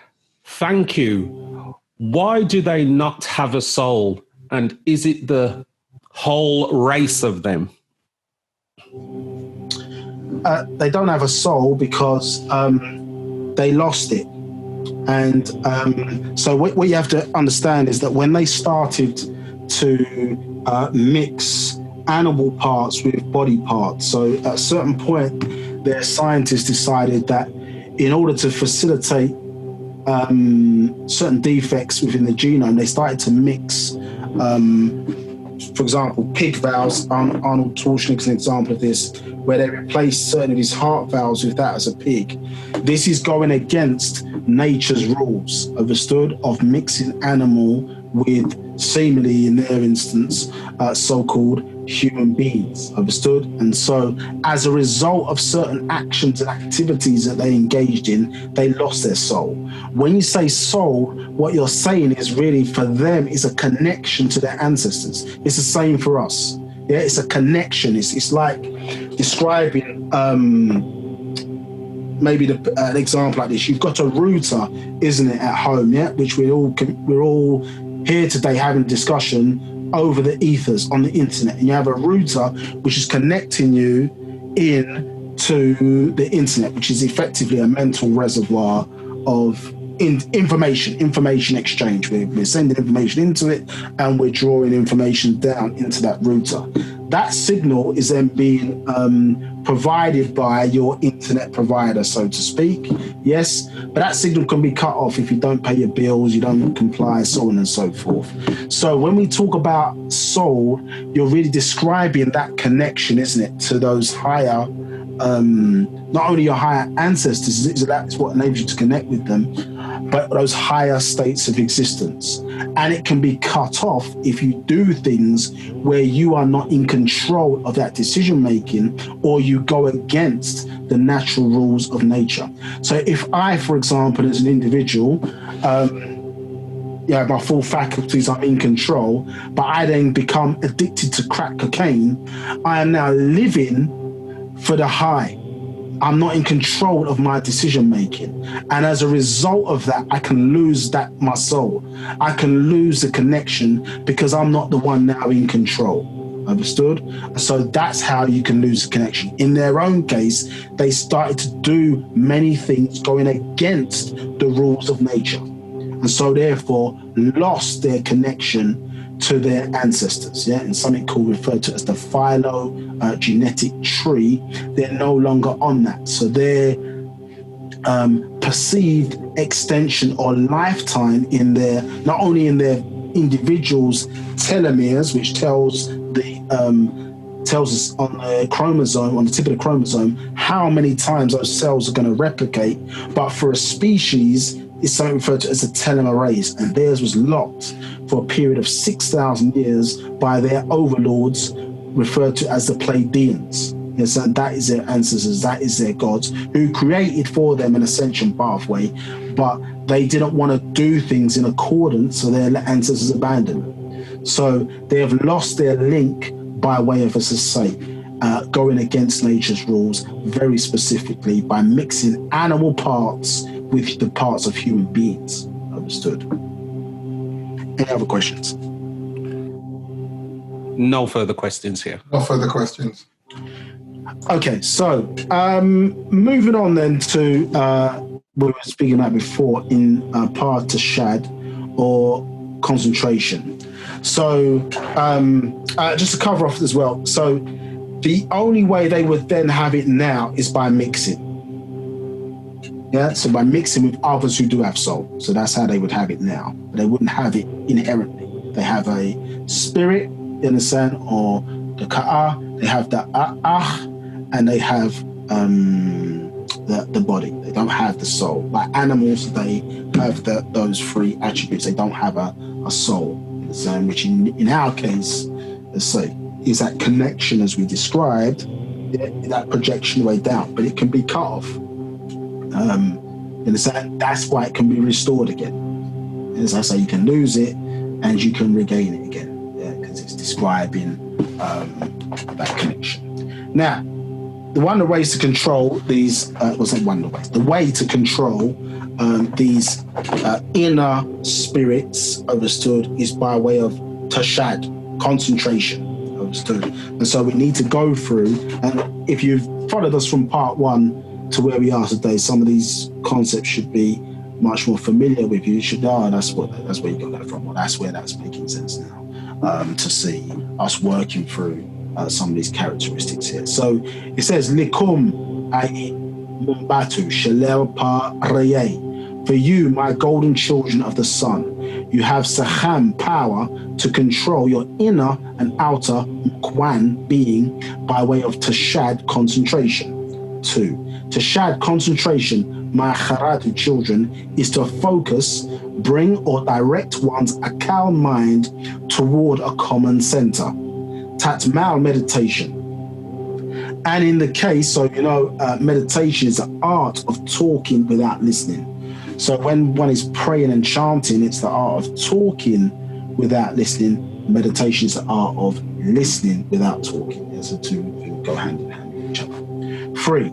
And in this case, it's you, the single you, or an objective. So we are the object of focus, for our concentration to control, the 30 or 29 spirits we making up to 30.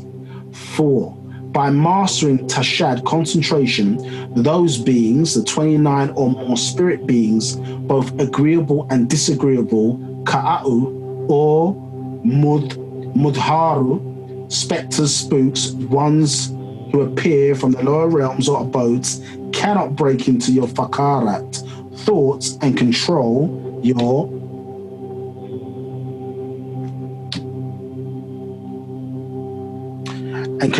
nafas, self, linked to your ka'ah, spirit, then to your nasham, breath, also linked to your ka'ah, spirit, and your nasham, breath, also linked to your ba'ah, soul, linked to your achach, ether.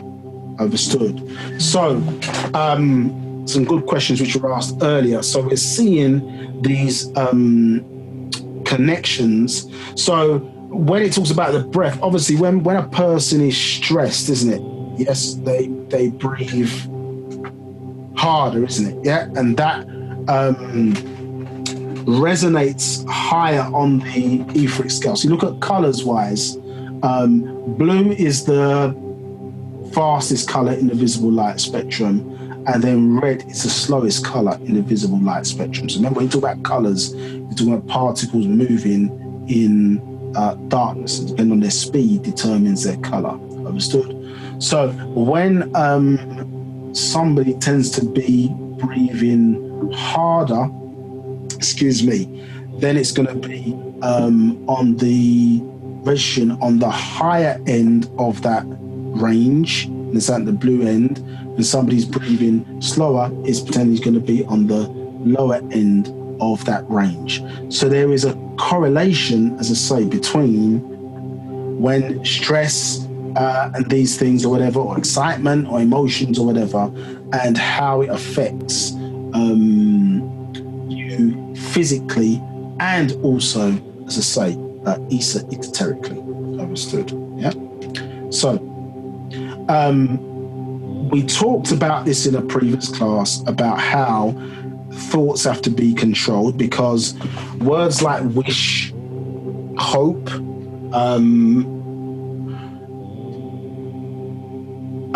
and it's going to sound funny for me to say this, but are six ether in origin in the language. And if you notice, for those Sabians maybe more familiar with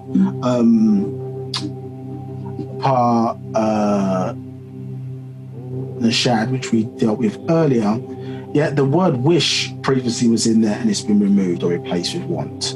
So we talked about, remember on the SMAT circle, the circle of space, matter and time, how the 9 was at the top, isn't it? And then opposite to that circle was the 3. Understood? So that made up the circle. The journey of 9 ether, you understand, in youth, old age, it dies, it becomes 6 ether. 6 ether is basically 9 ether in death. 6 ether when it grows old and dies or whatever, you know what I mean, it becomes 3 ether. So the lowest point on the circle is 3 ether. Now, anything above the halfway point on the circle was alive. Everything below the halfway point was dead, if you remember from those previous sessions. But then when we went below that, remember, we were now dealing with discarnate entities. Yeah, so what it's called, I suppose, spirit beings. So they don't have a carnal body, but you understand, it's energy nonetheless, which we draw into the physical, understood, and give it form by way of our desires. Yeah, when we start to use words like wish, hope, the reason why I was saying that is because you're not directing the formulation of that idea to somewhere. So it's not controlled. If a person says hope is or wish, so you open yourself up and then any force or source can meet or fulfill that need. Understood? And so what's happening is we're then drawing up, we're drawing from that lower circle or Lucifer or lower cipher, understood? We're drawing up beings, isn't it, into this realm, and this then reverses the movement of that SMAT circle, which for us, it needs to move in a anti-clockwise direction, which is naturally occurring, but we are then bringing up, isn't it, those lower entity forces and giving them form by way of our imagination, understood, because we are both physical and we are esoteric. We give them form and we give them power, you understand, in this world, in this physical world. We give them the ability to influence because we are a conduit. This is why it says, yeah, I can be all that I want in the all, as long as all expanding, as long as my want is what? To stay in the all expanding. The loop is closed. You understand? It's not, I want a Ferrari, I want a Lamborghini, as nice as those cars are, because that openness allows any force or source to then fulfill that request. You're closing the loop at these higher ends so that no one can get up to the 7, 8, 9 ether levels. Because the only way they can get up there is by way of you, because you have the apparatus, because you're vibrating across the whole of the ether spectrum by way of your melanin and your 9 principles or 9 aspects of you. Others don't have that. Understood? They don't have the same apparatus as you, so they don't vibrate up the whole spectrum. But they can; those forces can get there by way of you. You become the conduit, understood, for that. And obviously that is by way of our thinking, the way our thoughts are directed. Hence why it tells you in Holy Tablets chapter 1, and in the actual facts as well, that's why they place the planet on quarantine. Yeah, to lock the power of our thinking. Yeah, vain thoughts, etc. You know, how many times do we not have control of our thinking, wandering? And this is what we're talking about, this power of concentration. Now, as you're becoming to know now, we have to take much more control of what we're thinking about and how we're thinking as we become aware of our powers. So, the ka'a, the ba'a, understood, and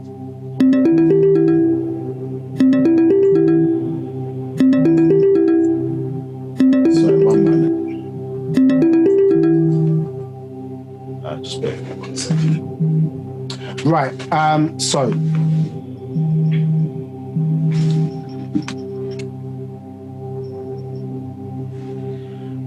Right. Okay. So let's move on to verse 5. So it says, so in fact, tashad, concentration, is a very important principle of Wunawap, or now Wu-Sabat, as we refer to it as. Yes.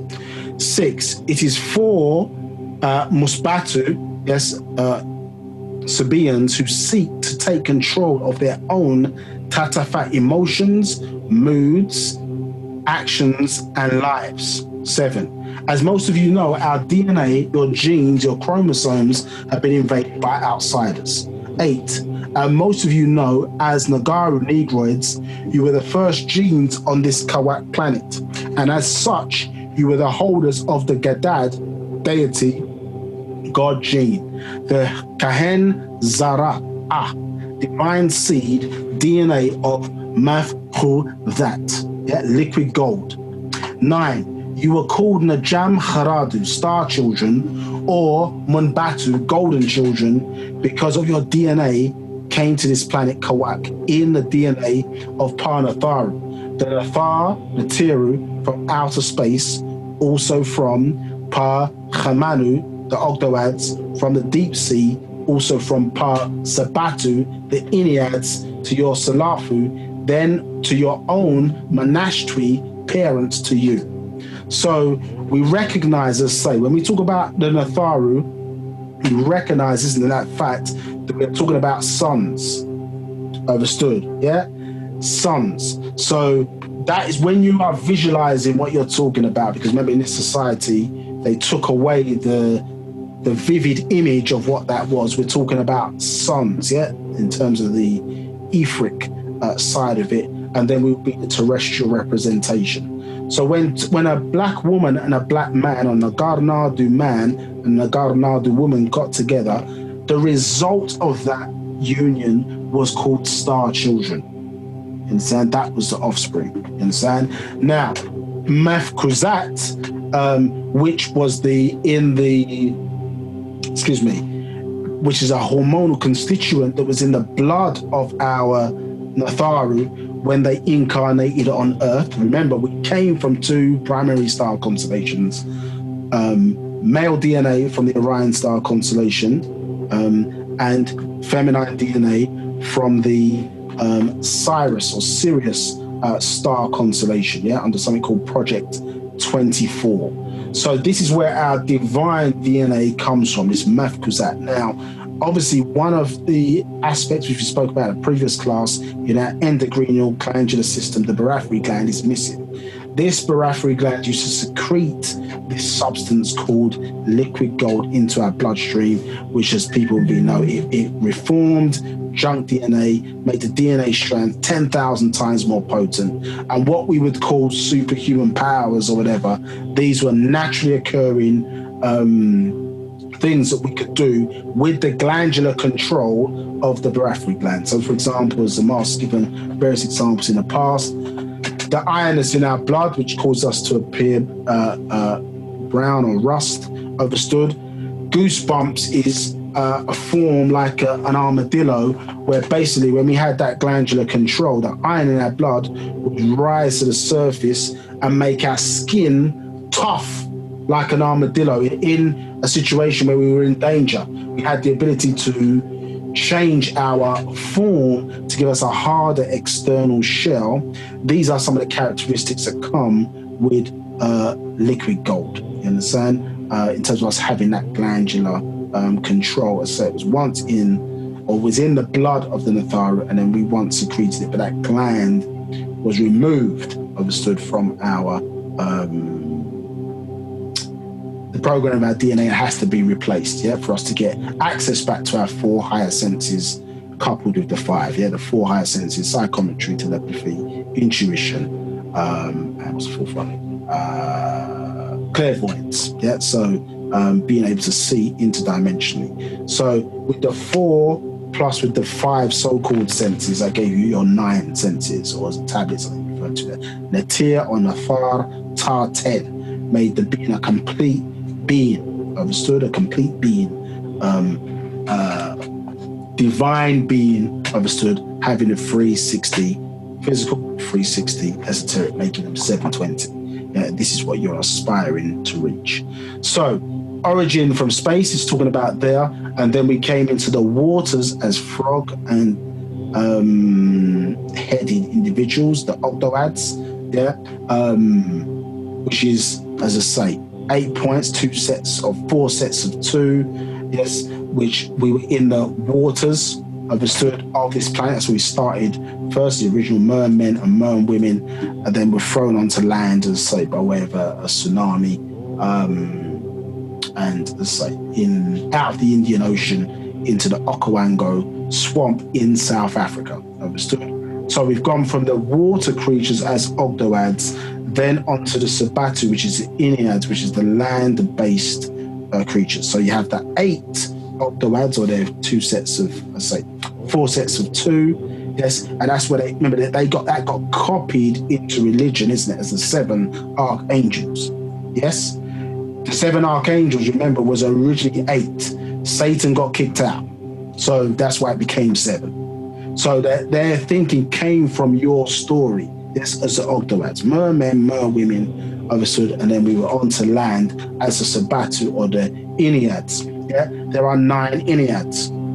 So we formulated in our symbolism 9 energies, isn't it, that came together and formulated to produce a universe.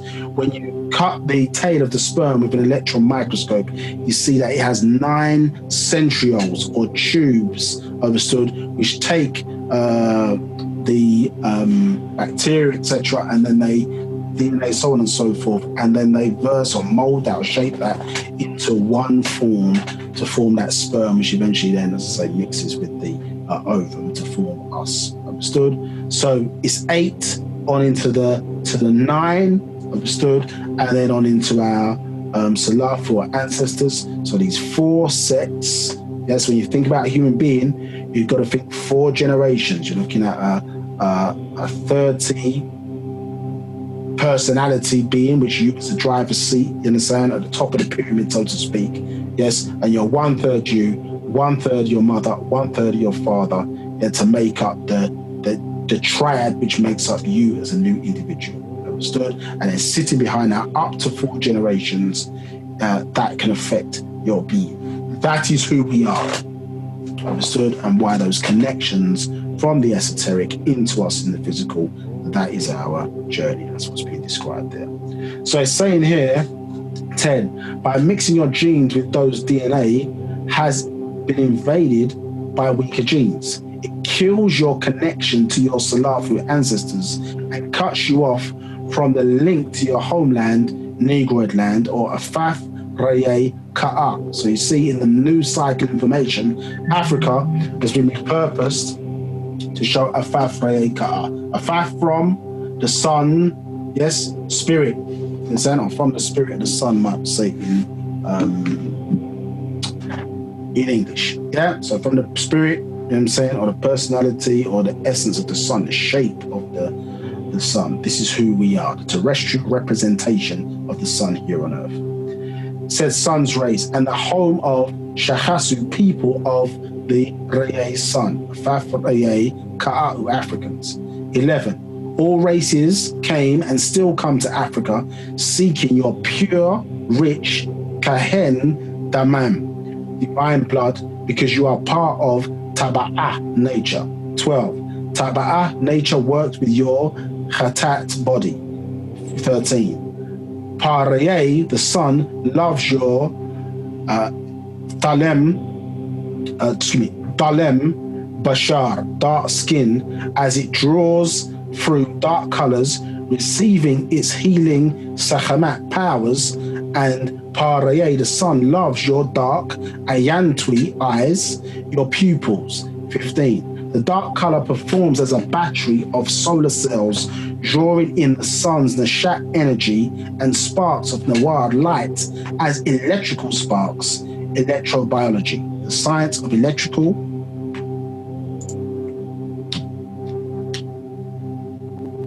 phenomena in living creatures. So your dark Ayantwi eyes, so in fact solar panels of spark of life and the Shat energy. 17. Paraye, the sun, loves your tightly curled spiral wabar hair, your 9 ether hair, your dark to black hair, your kinky twisted hair, for they are like wired antenna. 18. Your tasu achach 9 ether natural wabar hair serves as an ethereally to send out and receive radio signals. 19. And make note, as the oldest Salal race on this Kawak planet, you are the only race with actual hair. And we went through this, isn't it, in previous slides in the last class, showing about how we're born with fur, and as the genes get stronger, obviously that transforms into hair for us. 20. When a newborn Radad'a baby comes into this Tapau world, their genes are at their weakest point. 21. They have thin, straight, or wavy fur like all animals on the Kawak planet. As it grows, their genes become stronger, and their fur changes into wabar hair. So basically, when we look at all animals, we see that they have fur, isn't it? You understand? Yeah, 6 feet or straight, thin hair, which we call fur when we see it on animals. When we see it on human beings, we're referring to it as hair, when in actuality, in nature, it is not hair. It is fur. Understand? Men with beards on our faces, that is fur. Men with beards on our chest, that is fur. Hair on the legs, fur. Hair on the back, fur. It's not hair. Yeah, and you think about women who, as I say, are more closer to the original life form that we have.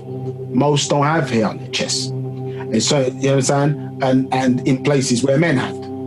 So you're dealing with a being who's closer to the original, if not the original, than we are. You understand how we were. In fact, a lot of Africans don't have hair on their arms. They're hairless. You understand? You can see that's where we've mixed in with other races, in particular Dravidians.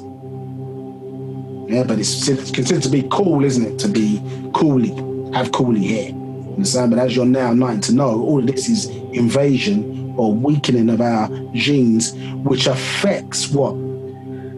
The how and way in which we're receiving that outformation coming to us in the form of information. It acts like white noise of a radio station, isn't it? You understand? Yeah, more things to interfere with the pure messaging that we're supposed to be receiving, because there are other voices not of our own frequency, not of our own vibration, understood, which are seeking to connect with their own etheric ancestors.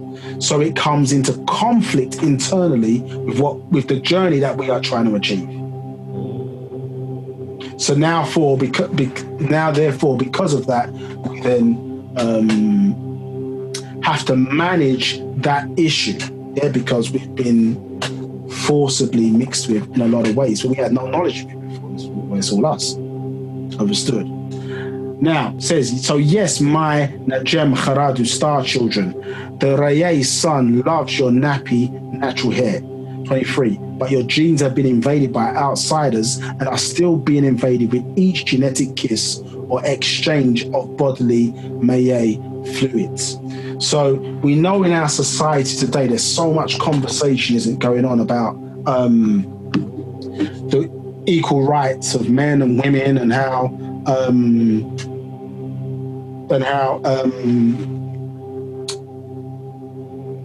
women should be able to do what men do, and so on and so forth. And if it's about equality in that regard, then of course, you understand, if a woman wants to sleep with 100 guys, she can do so. If a man can sleep with 100 women or whatever, that's the case. The issue is that equality does not mean the same. Equal doesn't mean the same. The circle and the square are equal. Both of them are 360 degrees. They are not the same. Understood? And so as men and women, you know, I know in this society, it's a famous thing, see a lot of YouTube channels, different things, find ourselves pointing the finger at each other of who's to blame and for the conditions that we find ourselves in. Understood? Where, not that we're not taking responsibility, but we find ourselves in the situation we're in much because of other people not wanting to see us come together. Because which arguably, you understand, the universe was ordained. It's the optimum progression of our life form. It doesn't matter what your sexual preference is. You understand? That joining has to come together for us in order to produce life in some way, shape or fashion, or the progression of our genes. The children are our future. Do we like what we are producing? Do we like what we see? You understand? And so when we start to understand that we have different characteristics, obviously, as men and women, the rules applies to us differently. And they don't care about emotions. You understand? They do not care about emotions. These are some of the things that we have to understand. This society has had our minds messed up in various different ways, where we are more self-destructive than dealing with the powers or the actions and the behaviors that deal with self-preservation. If you think about it, when you have your so-called birthday, which you're only born once, so I suppose every year after that is the anniversary of your birthday. We call it birthday. It's one of the most powerful times of our year, isn't it? Because it's when the universe lined up for us to come through. And so we should be spending that time to formulate positive plans for how we want our year to go going forward, because it's our most powerful time of the year. But in a society, we tend to be taught that it's what is an opportunity for us to self-destruct, overeat, overdrink, cause damage to ourselves or whatever, or participate in activities, understood, which wreck creation and so, or are detrimental to us under the guise of having fun. And the point I'm saying is, with this, I'm not saying that we shouldn't have fun and we should be happy and so on and so forth. The question is, why does our fun or happiness have to result in destroying or being detrimental to that which is natural, as opposed to using it to enhance? So if you decide, for example, on that day, because we're having fun, we're at the club, so on and so forth, you know, and we jump and we decide, you know, we're going to go on that one night stand. You know, does the HIV virus say, hey, you know, it tries to infect the individual, and do our cells sort of say, hey, hold up, it's her birthday today, or it's his birthday today. Oh, my bad. HIV says, my bad. I didn't realize it's his birthday today. We're not going to infect this individual with this disease. Or does it infect regardless? So it doesn't matter what we think morally with certain things, or whether we think this should be right or wrong, because right and wrong is really in the eye of the beholder. There's no real right or wrong. It's because what is right to somebody else or good to somebody else may be detrimental to us. What is wrong for somebody else may be detrimental to us. So it's in the eye. It's not a reality for all situations and circumstances. So the rules are the rules. And if we do not, and our society-based morals, the way things are structured in society are based around those rules, and are supposed to be based around optimizing our transformation journey. Do you understand? And obviously are there for the protection of us as individuals and protection of us as a race. As you know, as the Master Teacher famously said in the Nine Ball, you know, what is best for the individual is not always best for the race, but what is best for the race is always best for the individual. You understand? So it's us thinking with using our individual power to help the collective in some of the decisions that we're making. So if we choose to respond, yes, because being a deity is about how we respond, it's, well, are we going to be selfish and think about our own desires and needs, or are we trying to be selfless and serve the race, serve the environment, protect the planet, do what's best? Because we could see ourselves as a culmination, really, of everybody that's lived before us. That's the responsibility that we could be carrying. We're not thinking, I'm just an individual. You're thinking, I am the culmination of all of the, you understand? Mother, father, I'm carrying the soul seed, yeah, for my line or lineage, or for my aspect of our race. And then think about the type of decisions that we make based on that type of thinking. So men and women can't behave the same because the rules of nature don't apply to them in the same way. And as you know, in these rules, a woman can lose her soul, lose her connection with sleeping with 4 or more men, which in this society is not a lot of men. Within a 7-year period, because it can take up to 7 years for the woman to remove foreign DNA from her system. Understood? Because why? Because the many different voices coming from men start to interfere with the connection. Yeah, they call it fall in love. Interfering with the connection. Are her decisions, are her thoughts hers now, with all these different voices added in? 30, because you're adding in, isn't it? One exchange, 30 from that person's own, but then if those ancestors then exchange with 30 more people, then it's all of those different voices as well that you've got to contend with. And men are problematic if they're going around exchanging DNA with men, or, women, you understand, in the main, or even in a lot of cases, men in certain parts of the world or whatever, then going back and then putting that in the soil of their woman or partner that they claim to be exclusive with. You understand? So this is where all these problems come in ignorance of the rules and how nature works. Now, the Makasu doesn't give a damn about any of those rules because he wants to see us destroy our genes. He wants to see us destroy that divine connection, understood, to our ancient ancestors. That's why his focus has always been, as the master said, on the black woman or the female. Symbolically, as they give it to you in their Genesis chapter 3 story or whatever in the Torah, an unproven story, understood, but who they call the devil is not the devil, but who they call the devil went to the woman first. Symbolically, that's where the focus is. And now you're seeing all these different videos come out, one out recently, which you probably doing all the noise or whatever in the same, which is all to do with the sex force and misuse of the power. Where we have to get back to, as we talked about earlier, the 9 has to get back to dominating the 6. 9, or mental power, has to rule 6, which is sexual power. So once we know, we have to start using the sexual power or the 6th force, have to control it, you understand? And many of the things or the schools that allow us to control our emotions, he taught us to stay away from that.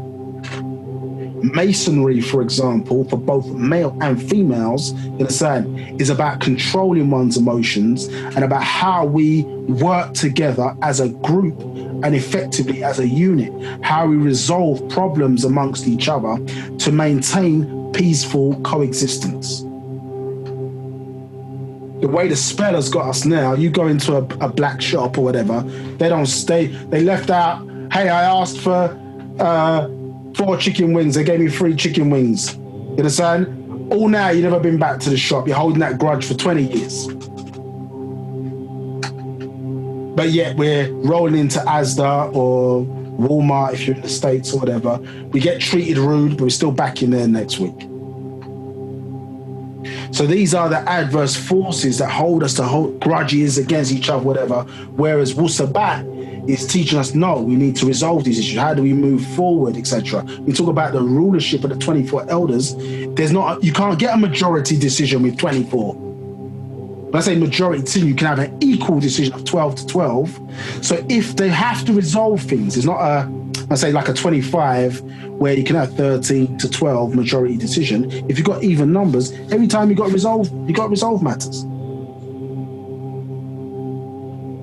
So this is how we have to understand these rules, and we need more women teaching, or more sacred feminine teaching, because women are best to hear it from other women. Men need to hear it from other women.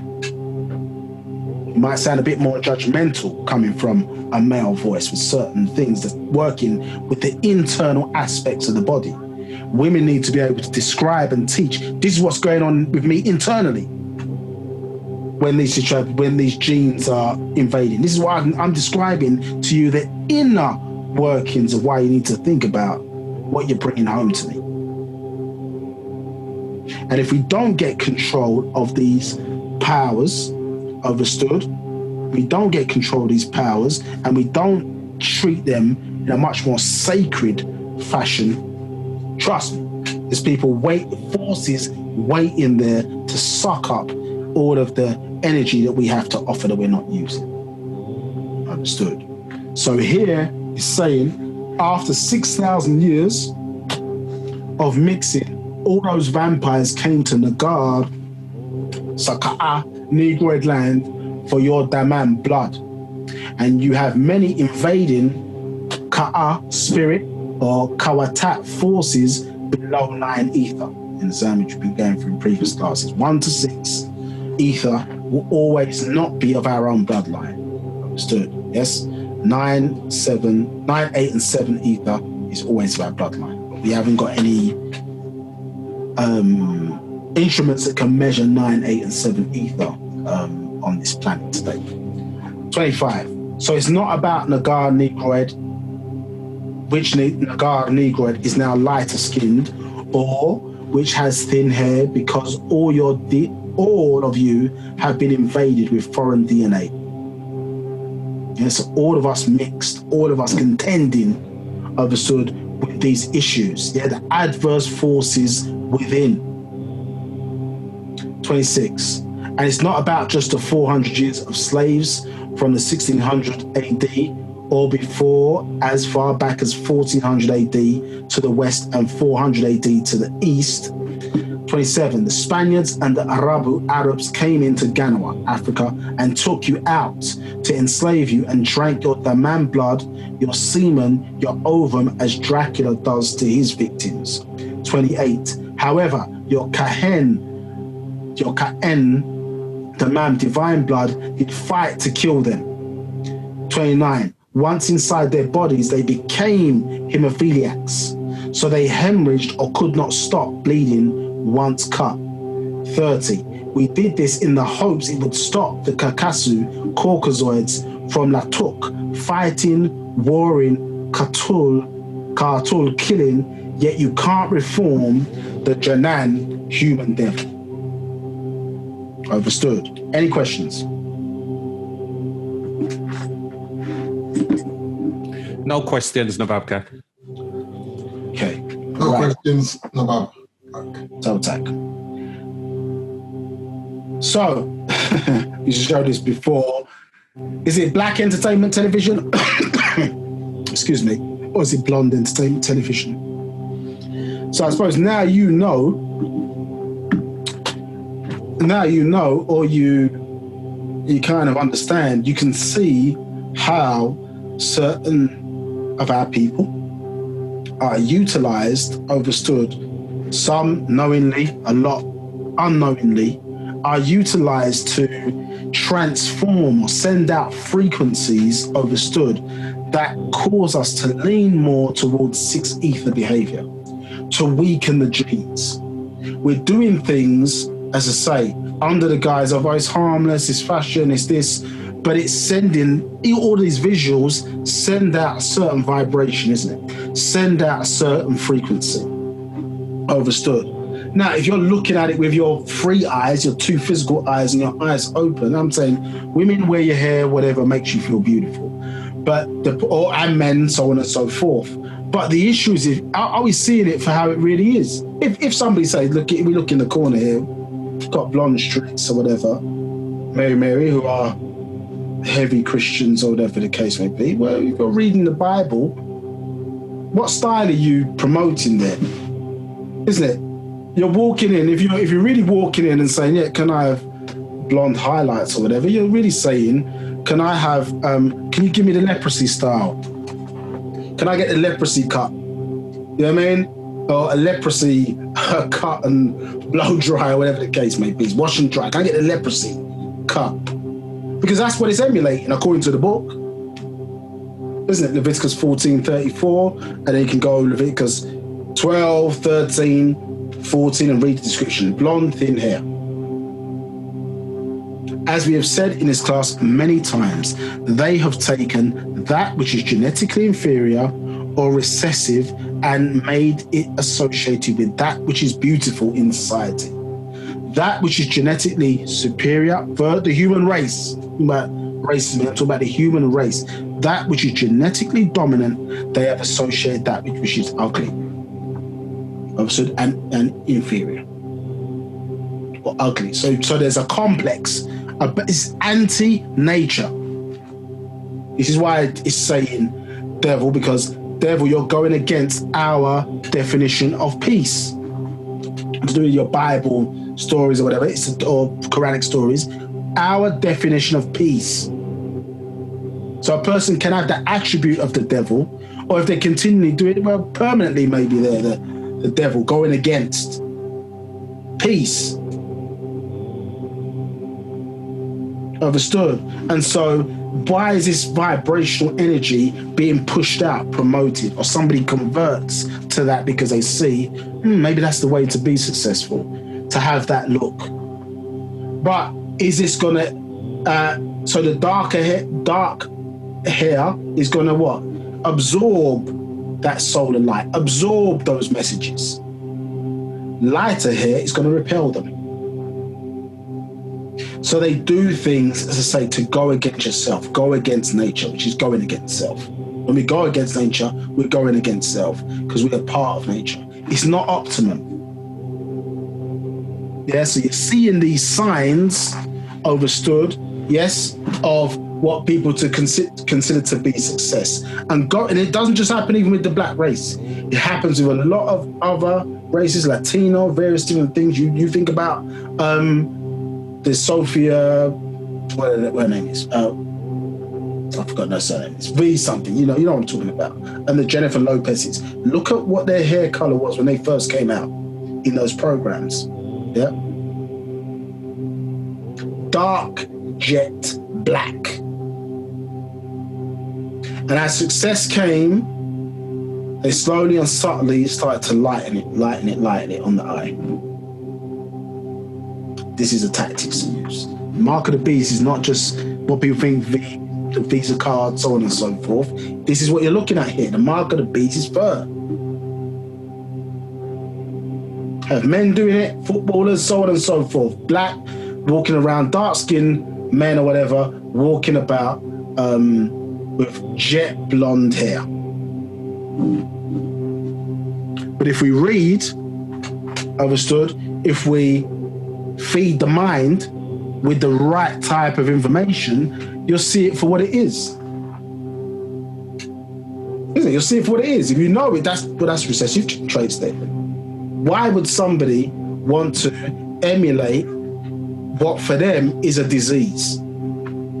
Basically, what you're doing is you're showing a diseased or recessive gene when you're taking on board that. And the lack of knowledge or the lack of knowledge thereby then affects the vision. It affects the way you see it. Whereas when you know, that vision is going to be changed. This is how you know, isn't it? It's internally generated to how it's viewed. But in this day, if you challenge it or challenge a person, or whether you're impinging upon their right, let them wear what they want to wear, let them do da. I mean, if we have the knowledge of it and we know we're doing it, that's one thing. It's when we don't have the knowledge of it and we're doing it, or we're being suckered in, or as we talked about last time, being hoodwinked into these types of behaviors. Understood. Now, my apologies, Nabab Kak. Go ahead. There is somebody with their hand raised. Go ahead. This is a donor and has their hand raised. So I don't have the option to. I'll do it. All right. I wasn't going to interrupt Nabab. I was going to wait till he asks for questions. Okay then. Adonna, you are open to talk.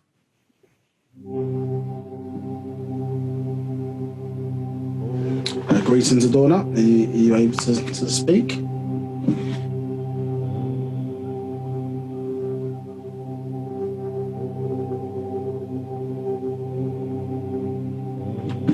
No? Okay. We'll try us back or as I say, if you're able to answer your question. If you phoned in, you need to press star, I think it's *6, or memory serves me correctly, to unmute yourself. If you just dial it, you just need to unmute. Okay, so the devil to the ancient, I'll continue anyway, but the devil to the ancient Egyptians, or us as ancient Egyptians, was basically that all illnesses it's showing there were caused by demons. You understand? In our thinking, and back then. But basically, those demons were associated, well, today how we would interpret them in Wu-Sabat is viruses, microbes, germs, and bacteria. So he recognized that poor hygienic practice, understood, was associated with what we call the devil, because that caused diseases, and that's what led to people being killed, infection, so on and so forth. You understand? And one of the issues is because you couldn't. They're not easy to see. Like today, you can't see coronavirus. Understood? And if you think about it, it led in the religious monotheistic religious groups. They said what? Cleanliness is next to godliness. Correct? So it then stands to reason that the opposite of that is dealing with unhygienic practices. And so that's why a lot of the names or the derogatory titles from our culture came to Europeans. It was to do with their hygienic practices. Now, when we understand now in this day and time, in the here and thereafter doctrines, we understand why they were created in a war that took place, obviously, between the Pleiadians, who were at one time the food source for the Draconians. You understand? That's what they were. That was their food source. And they sought to create a being in there after the image and after their likeness to replace them as the food source, i.e. the Mukasu, or the Caucasian as they're known today as the Celtics. Understood? Having wind of that food source, that plan, I should say, they worked with the Natharu and the agreeable, one may say, or Anunnaki, that particular humanoid Anunnaki at that time, and say Natharu, us as the ancient Egyptians, to poison that food source, understood, by way of the mitochondrial DNA, understood? So they diseased that food source. They said it had to be put in the mitochondrial DNA because it had to be hidden away from certain types of scans. They tell you that in the book, 18 plus 18 plus 1, 37 genes and mitochondrial DNA to seek out that actual fact for more stories. So when I was talking to teachers talking about him being a disease, it's not to do with it being some offensive statement.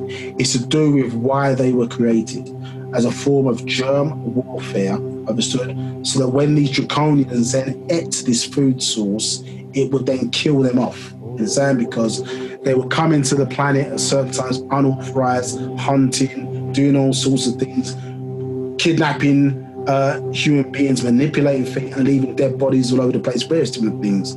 So the Natharu at that time of a sort said, no, this can't go on anymore. It was causing too much problems.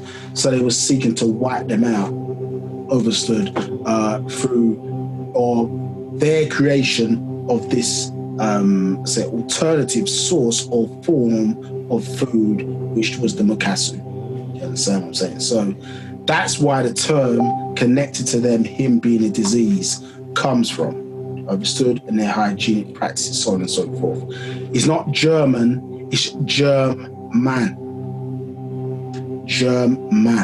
And that's why he spends so much of his time around the world hiding the fact of where he's come from, because of being ashamed of the origin of why he was created in the first place. Understood? Now, the Pleiadians gave them, as I say, an ascension pathway to develop and become more than what they were initially created to be. But he chose to subjugate others and kill, you understand, and align himself with power in the more disagreeable traits that were in his overlords, rather than move to a more agreeable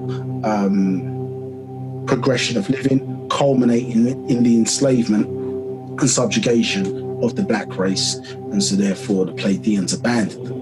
And so now they have a direct relationship with the Draconians, who simply see them as food, something to be used. Yeah, and this is what they're trying to make deals with, so on and so forth, where we find ourselves in the circumstances today. So this is the hidden truth of these various different monotheistic religions. Sounds crazy until you start looking at the Bible and these other books, and nothing more than extraterrestrial menu books. Why is your God interested in the smell of burning meat? I mean, you look at, as I say, the Levitical priest's hat, and you look at the hat of a chef, you know, the stereotypical white hat of the shelf with a little kind of mushroom top or whatever, they're exactly the same. So to us, as I say, the devil, or adequate devil, was say microbes, viruses, germs, bacteria, and now you can see how it ties into the book acid. Understood? Yeah. So he kept 31. He kept shedding daman blood and causing fasad, mischief in the Saka'at, the lands of others, by invading, raping, killing, and stealing. So remember, this, when they descended out of or were restored out of the clean ones who did not have the disease of leprosy, or were clean lepers, were stored. Remember, when this war took place, they were stored in a place in Turkey called Cappadocia. You can look it up and say, yeah, still there today, underground, significant feat of technology, inside underground cities, in caves, etc., which the Pleiadians used to store many hundreds of Caucasians in order to, let's say, protect them from a war that took place after the Draconians found out, as I say, that the food source has been diseased. Yeah, there was a backlash from it, causing a war on this planet, and they sought to protect this new being that they had created. But when they were ready now to come and descend down from these lands, obviously, they went out, obviously, to sustain their DNA and sustain their genes. They had to go out and mix with others with stronger genes, understood? And this is what you see with the Viking story. Remember, the Vikings, not really Vikings, just a tribe. It's VI, 6, kin, the kinsman or clansman, or obviously clans, in the sense of 6 clans. So 6 representing 6 different tribes of the various different Caucasian race under Vikings. And as you know, their history went out raping, killing, stealing, to put their seed in so that it could, as I say, progress with those who had stronger genes. Now, so that's their ancestry, and obviously that still takes place even up to today. So 32. Then he realized the Haradu children of their mixing were not born with hemophilia. Yeah, so we've just read about our genes, our blood, mixing going into theirs, and it attacked them. Obviously, attacked their blood, understood, and meant that they couldn't clot. You understand, like in vitamin K, so they couldn't clot, and so that could have been the end of them. But through this mixing, they realized there's hope for them. So they realized that the Karadu children of their mixing were not born hemophilia, so he kept invading Nagara Saka'a, Negroid land, where all knew was Tahir pure DNA, where the rich Daman blood lived. As vampires, 33, He set up new empires in Afafreye Ka'a as trading posts to Ra'a buy and Ba'ah sell, Afafreye Ka'a'u Africans to others for your rich Daman blood and mixing. 34. Then on to the Empire State or USA, a Daman blood bank of kidnapped, pure, rich Daman blood for the vampires. So slavery, or what they falsely call slavery, has got nothing to do with the picking of cotton. Understood? It was to do with our blood. Remember, we talked to you previously how this originated as well in the UK. Yes, with the Order of the Red Rose, which is interested in obtaining liberty, or strengthening or securing their liberty by way of accessing those with stronger blood. And then the Order of the White Rose, which is dealing with seeking out this mafkuzat. As we talked about earlier, this liquid gold, all from our genes to prolong the life of their race. Yeah, remember, we talked about the science of religion. Remember, the science of religion, the interference of the dead into the lives of the living. And dead does not mean dead in the ground, non-existent. It means low energy. Yeah, which is what, as when you see those recessive traits, it means low energy, isn't it? Transparent, as we showed you earlier, isn't it? The 9 ether to the 3 ether, or 9 ether to 6 ether. Coal, black, full of energy, and that eventually becomes a diamond, which is transparent. No color, no energy. The sun, heat, genes have, dissipated, they've gone.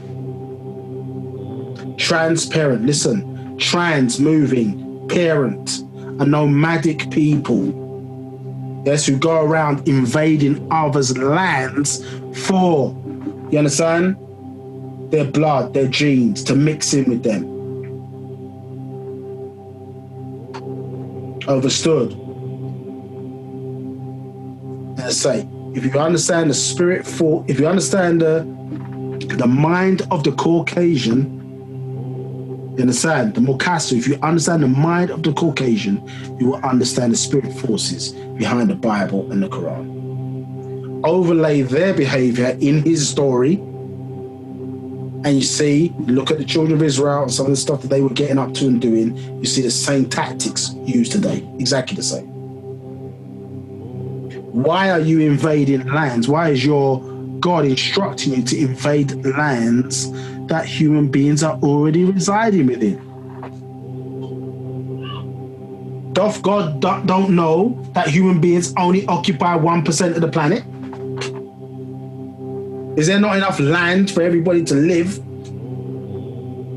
and coexist with each other without having to war, rob, take, steal, mix in, kill the children, kill generations? All this is the good God's work. If we say that, we're blasphemous. Understood? These are the things we got to start thinking about and analysing. Yeah, what's really going on out here? So it says, set up new empires, then on into the Empire State or USA, a Daman blood bank of the kidnapped, pure, rich Daman blood for the vampires. The Empire, vampire. 35. Not only invasion of your Khatatu bodies, but now your very own Akalu minds with their Satu Achach Ka Kawatat, 6 ether spirit forces. 36. They have you now wanting to mix with them, the Launa Mubras, cursed lepers, so that you can keep feeding them Sachamat powers from the Reye sun. And we see, isn't it? We see that in our society today. For those in the UK, maybe it's even more prominent, where programs that are seen on the television, advertising, so on and so forth, you rarely see two star children together. So you rarely see a black sacred feminine or a black sacred masculine together in advertising, in programs, so on and so forth. You understand? Now, if they're being fair, you could say, because in England, everybody pays a TV license. They make up 4% of the population there or thereabouts, maybe slightly more. Now, so 4% of standard programming should reflect the black and maybe other races who are not white experience. You would struggle in the last 30 years to find 5 programs where you saw it was predominantly just about a black family, just being normal. It could be doctors, lawyers, whatever, just being normal. Anytime you see us, it's always in a mixed race relationship. Now, the issue is that if there are less mixed race people than there are black people, let's say, for example, in the UK, then someone's advancing an agenda. Because it's not about representation. If you're representing an experience of groups where there's less people before you're representing groups where there's more people, you understand? And we're all paying towards the same system, then someone's advancing an agenda. So the new black is mixed race. The new black is neutrinoid. Understand? Where that's considered to be the norm, and black man and black woman, or black woman and black man, is seen as exotic. And if you think about it in that context, it's a form of state-sponsored miscegenation, which you've seen in certain other countries in the world today, and it's gone kind of unreally set. You look at Brazil, you look at the Brazilian football team of the 70s, and you look at the Brazilian football team, the modern one today, you see a significant transformation. You understand? Because that country has a lot of, let's say, colorist issues, it can be described as today. So you can see where miscegenation, race hate, practiced, you understand, encouraged and endorsed through art, masquerading as fact. Art, as I say, that masquerading as fact can be detrimental for human development. Art, television, music videos, different things or whatever. There's movies, so on and so forth. All to fulfill his agenda, of taking your sun heat genes to prolong his dead recessive genes. Facts are dealing with race hate. And how this agenda is being uncovered, uncovered, so that at least it can help us as individuals to make better decisions. Now we know. The issue was if we chose to go out with a white person or somebody of lesser genes, and that is our choice, knowing all the facts, no problem. You accept the positive and negative of that decision making.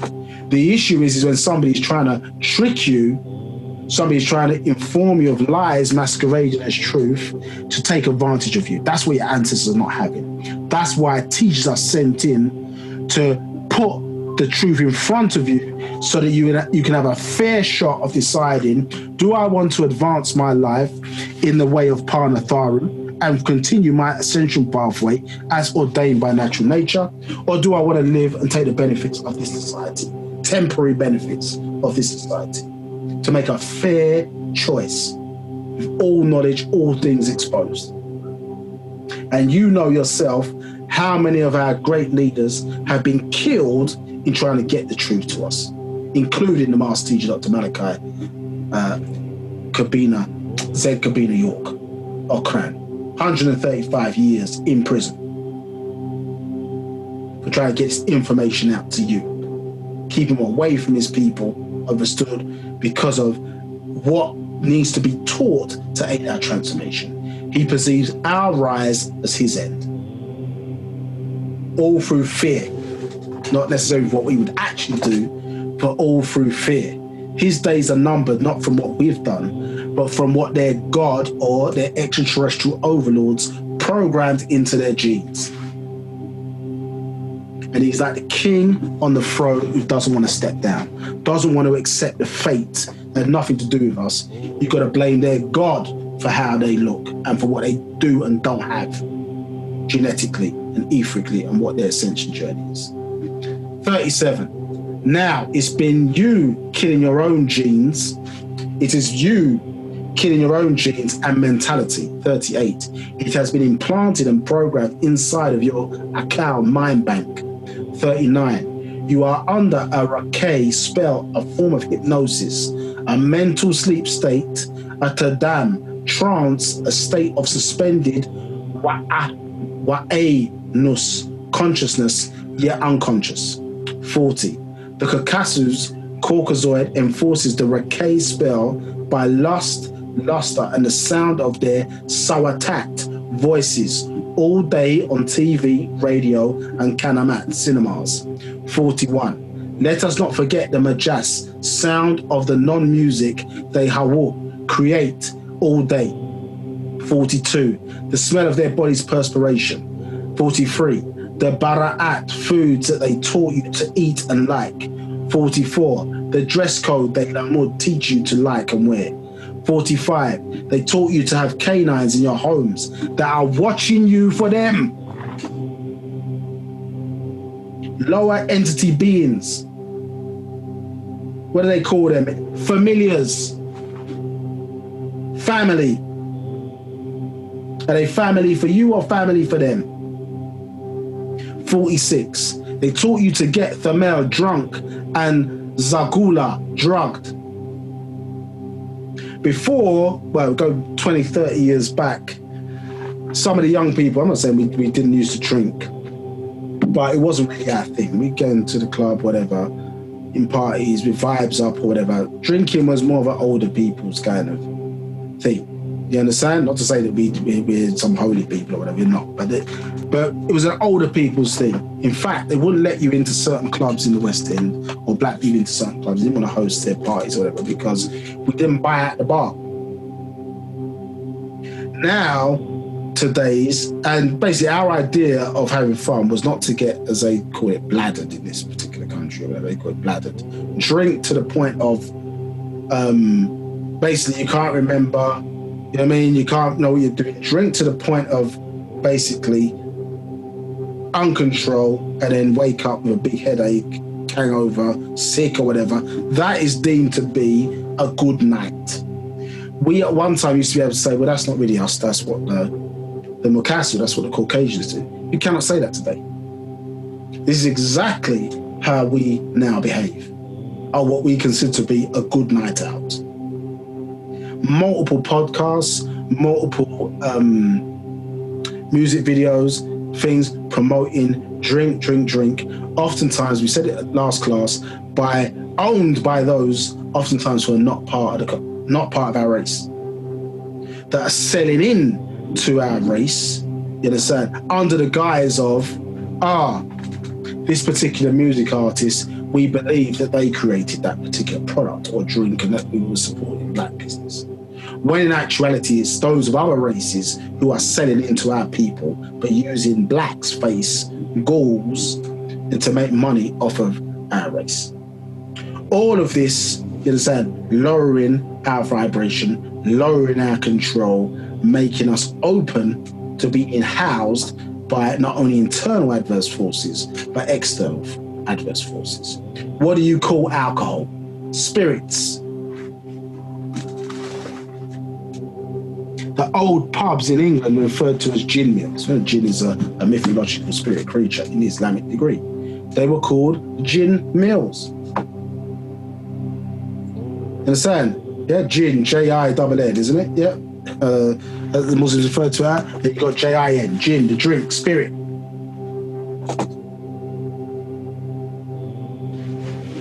I'll leave that to you to sit with that one.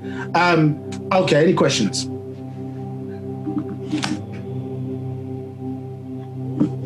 Yes, there are some questions. This is from Divine Feminine.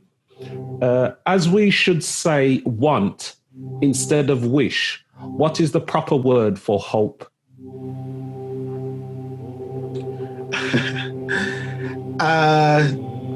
Right. So I must say I don't know if there's a Sabat equivalent for the word hope. What I'm saying is hope is a word in that regard, or conceptually it's a word that we wouldn't want to use in our language. You don't want hope. You want to eliminate the concept of hope. You either are going to trust in something that you know is going to happen, or something that can work, understood? And therefore you're directing your energy accordingly. You're not leaving it open for some energy of force to kind of achieve it, maybe achieve it. You understand? What we're seeking to do is direct our energy in a way where, no, that request is getting fulfilled and done. So the thing is, if you're trying to achieve a certain task or a certain aim, you direct that energy. Where are we supposed to direct it? You're supposed to direct it to your Salafu. Why hope? You don't want to hope. You want to hope that things happen. Hope that the master teaches free. Hope, no. You direct and you place the request to your Salafu, if it's a personal request, and by way of your Salafu, to the Nafaru, if it's for other than self and kind. You place the request and then you work physically to make sure that achieves. As above, so below. And you work physically to make sure that so you achieve that particular outcome. There's no room for hope. Yeah? And when you think about it now, to remove that word, as I've found that same challenge, to remove that word out of your vocabulary is tough. Because we say all the time, I hope the person gets better. Well, what does that mean? I hope you get better. What does that mean? What does it actually mean, though? As opposed to you trying to help them. If you really care about them, you're gonna have to do something to try and help them, aren't you? Then that's not hope. You're doing things to influence the outcome that you're seeking. Are you good financially? Because that may be causing stress. Have you got all the herbs or things that you need? Have you seen a doctor? Have you done this? Have you done that? Have you done this? So on and so forth. We say this a lot. I hope you get better soon. What does it mean?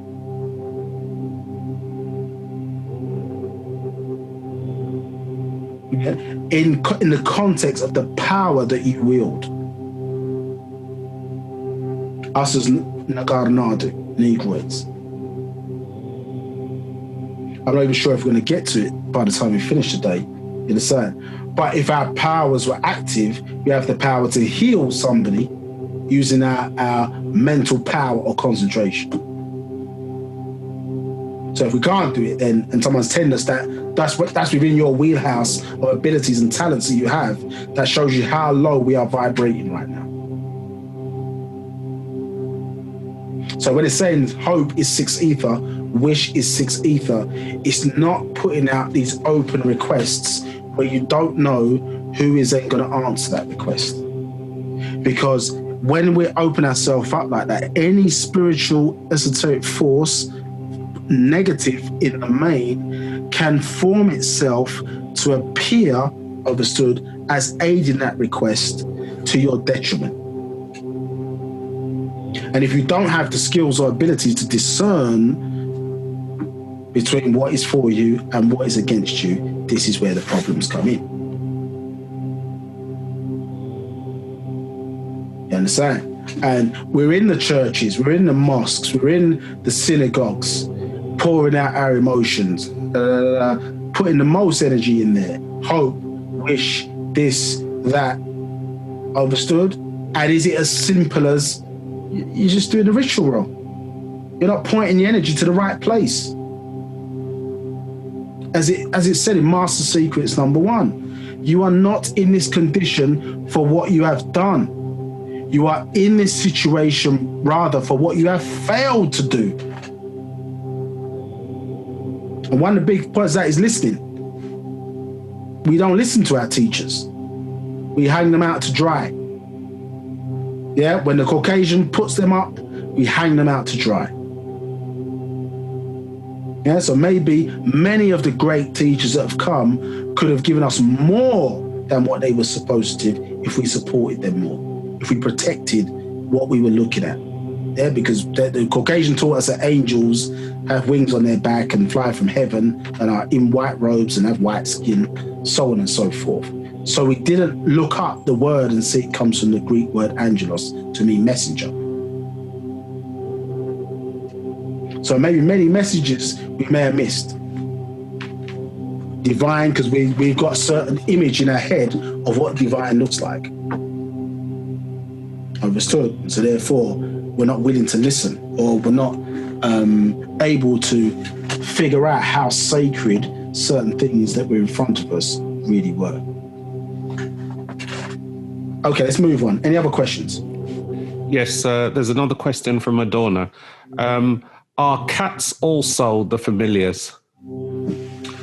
Yeah, I mean, they can be used, when they say familiar, in, I suppose, witchcraft and whatever the word is for the mouse, like warlock, I don't know what the proper word is for that. But basically, yeah, they can use them as, they can use animals, certain animals, or whatever, is what they call familiar or family spirits. So it's to house certain spirits that allow them to connect between the realm that they're in, i.e. the physical realm, and some of these lower forces, because some of these animals, remember, their perception or vision, the way their senses work, are not wired in like human beings' eyes, for example, at 400 to 700 nanometers, or in terms of their hearing, isn't it, at 20 to 20,000 hertz.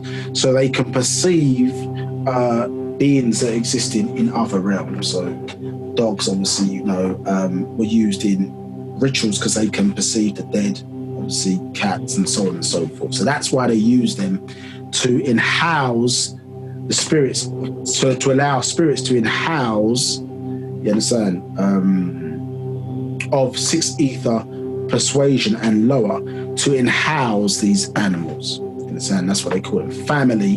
Familiar spirits is really family spirits. Understood? So we didn't keep dogs in the house, but now, as I say, through television and other things being promoted, you know what I mean, stars or whatever, oh, this dog, you know, the dogs, you know, in the little handbags and all that kind of stuff. You know, you see black people doing the same things. You cannot even separate it now to say, oh, well, that's what the Mukasu used to do, or that's what Caucasians do, sleeping with animals in the bed and all this kind of stuff or whatever, which in mixing animal DNA with human DNA by letting a dog kiss you in the mouth or lick us in the mouth leads to diseases within the human genome. A lot of the sexual STDs that arose they came from bestiality that took place, as I say, when the Mukasu were in the caves. And so they entered into the human genome and then, as I say, ended up in all races across the planet because of the mixing in that's taken place. Nature has its own defense mechanism, and it says human beings mixed with human beings are not supposed to sleep with dogs, not supposed to be sleeping with horses and various other things. This species confusion. And so its own immune system will deter that type of behavior. Understood? So the human beast wants to mix with beast, but human beings are not supposed to be mixing with animals. There's consequences for those decisions that are being taken. You understand? So, taught you to have canines in your homes, and obviously now Master's been talking about this in respect to the coronavirus and the various different origins of where this disease come from. So we should not have cats and canines in our house. They are spreaders of those diseases, so you should keep them. Have them, is what it is, but you should keep them outside. 46, they taught you to get the male drunk and Zagula drugged. All of this to keep you spellbound. The Rakei spell of Lawitanan, Leviathan, Kingu, religion of their images. And to top it off, they teach you to walk with your ayantwi, eyes closed, through this anach life, so you don't see them for who and what they are. Mudwadu, evil ones, devils, demons. 49, they tell you to walk by faith, not by sight. 50, That is Tarshash, deception. 51. Open your ayantwi eyes and let the Reye sun in. 52. See them for the bloodsuckers they really are. 53. They need you. You do not need them. 54. Now with them invading your Khatatu bodies and your Akalu mind, you can't think straight without hearing choice. Do this. No, don't do that. Or go here. No, go there. Trust him. No, don't trust. Believe this. That's safe. Have blind faith. That's safe. 55. These are the many voices that Washush whisper into your Akal mind to keep you under their Rakay spell of ignorance. 56. That is why they keep their voices in your ears all day. And Dalal, shadow hours. They keep their tones in the airwaves to block out the voices of your Salafu ancestors, so you can't make that link. 58. But now Wu-Sabat, or Wu-Wap, has returned, and this most holy scripture has come down to you from above, has heeded in its wings. 59. You are waking up with each genetic explosion as you read out these living words. You are renewed in your Kahen, divine being, and the invaders fade, dispirit, and disperse. 60. They become disheartened, dispirited, discouraged, and low-spirited. 61. Their voices become lower until you can no longer hear them. 62. You Ranum chant to block out their tones and bring your own Salau race tone, that divine Kahen tone of Amun, Anun, Atum, Atun, Tun, Em. The vibration of the key of life. Note, ovum, sperm. Yeah, all relating as you hear in the background that own sound or own sound, the original vibration of the universe, the original Big Bang. Yeah, as you know, you can't hear. There's no air in space when that Big Bang took place. Understood? But that sound is still out there. The original vibration, that Om sound, as you see it contained within Amun. You hear it contained within Anun, Atum, Atun, so on and so forth. And all religions today end their prayers in the name of our ancestral deity Amun. Amen for the Christians, Omain for the Hebrews, and Amen for the Muslims. And sound that original tonal vibration, which we see it replicated in the life germs, yeah, of the ovum and the sperm, and that sperm, obviously one that calls us to arrive here, carrying what they refer to as the star of life, the one that had the spark. Any questions? No further questions. Okay, continuing on. So many of them have become trapped by Satu Akachat, Kawatat, 6 evil forces.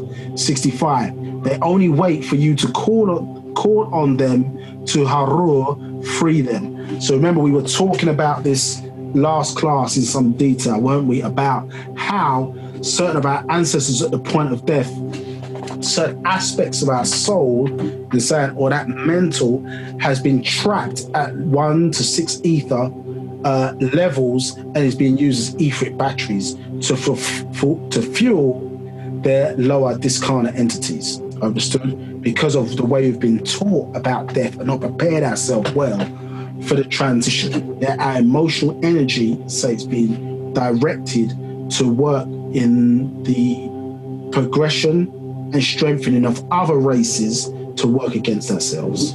66. You as Munwapu or Musbatu, Nwapians know the rituals. 67. You will be surrounded by your 4 generations of your DNA, and you become the center of your family Makwan universe. 68. Once you have that in place, you will hear their voices, some agreeable, some disagreeable. and they can also make you lust and seek luster.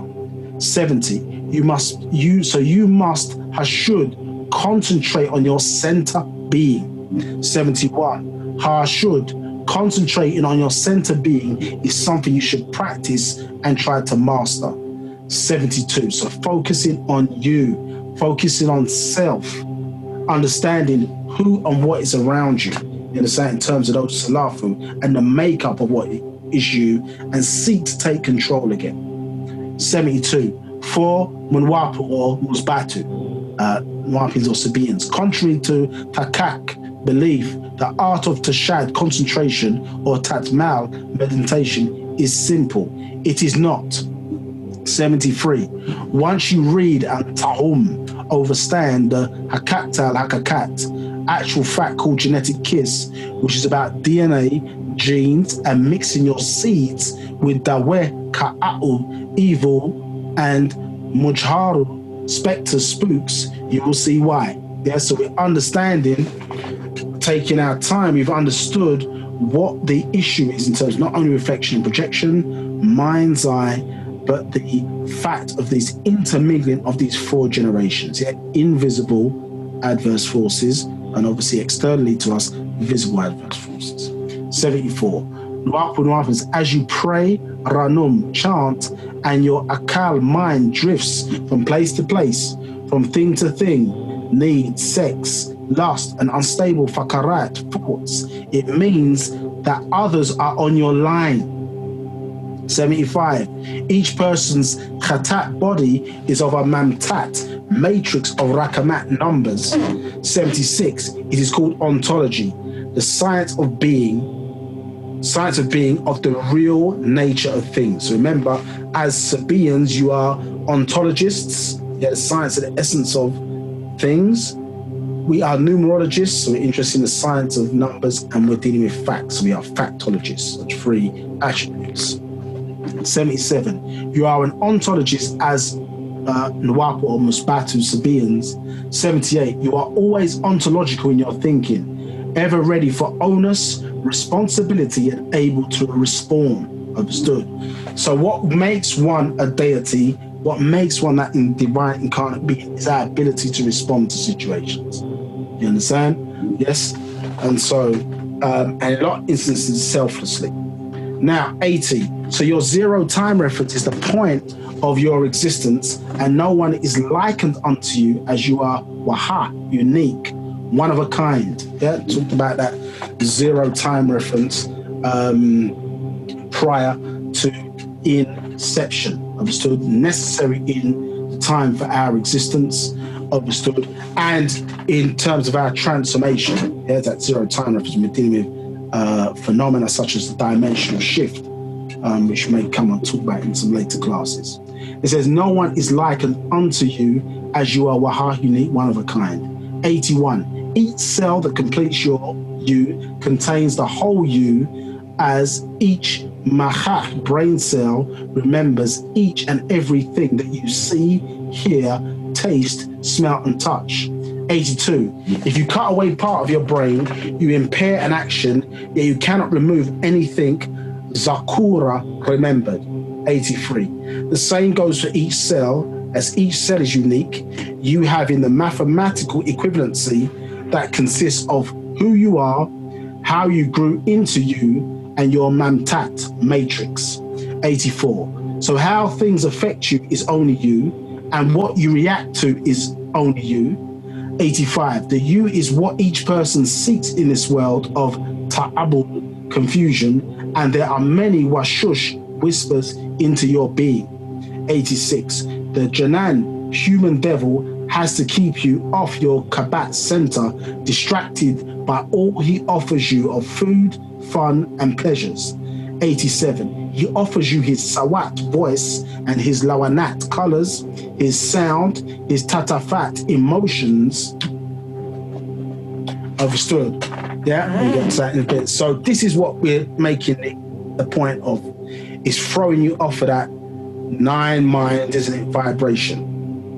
Yeah, to help you to feed into a world that supports the benefit of his and his kind and is adverse to you and your kind. And when they talk about that human devil, it's not just Mokasu. They will use black devils and ghouls of the Sud to draw you in, to feed you up like the ghoul is supposed to do. Offer up food, isn't it, for the vampires to feed upon. So they have you, and it sounds, because this is all we know, isn't it, as fun. Go out to the club where your head gets clubbed by these oftentimes unnatural beats to throw you off key and offer your vibration. It has you up in the early hours of the morning where you should be producing melatonin to enhance, your being, but yet we're still producing serotonin. Serotonin is what's produced in the daylight hours, and basically with our eyes open up in the club, etc., we're not producing the right amount of melanin, again, for the progression and production or evolution or growth of our being. Have us in the club, lowering our vibrational rates by smoking drugs, drinking, hype, overly emotional, overstood, allowing us to get into getting housed, overstood, and the vibrational frequencies of the music is so far away from natural sounds and natural tones. In the sounds, we know the planet itself is vibrating off of 8 hertz. The new A on the keyboard is 440 hertz. So you can see how much things have been sped up for natural vibration. And sometimes we hear things like when Kanye West started to use auto-tune, we heard it was off-key. We first heard it was off-key. But they play it in the radio, play it on music videos, you hear it so much, off-key becomes on-key. But all the while, it's affecting a person's cells, your being, do you understand? It's keeping us off of this, let's say, the vibration that we should be on, creating white noise, making it more difficult for us to connect them with our ancestors. And the sad thing about it is we're not even having the conversations because we don't know the rituals until the master came along and set that straight. Now we're, through vanity, we're trying to explore, we came from this person, we came from that person. But the reality of the situation is we need to be finding out about those 4 generations.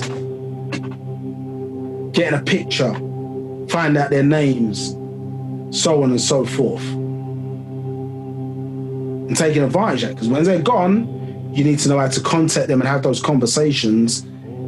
When they are etheric, they're no longer physical.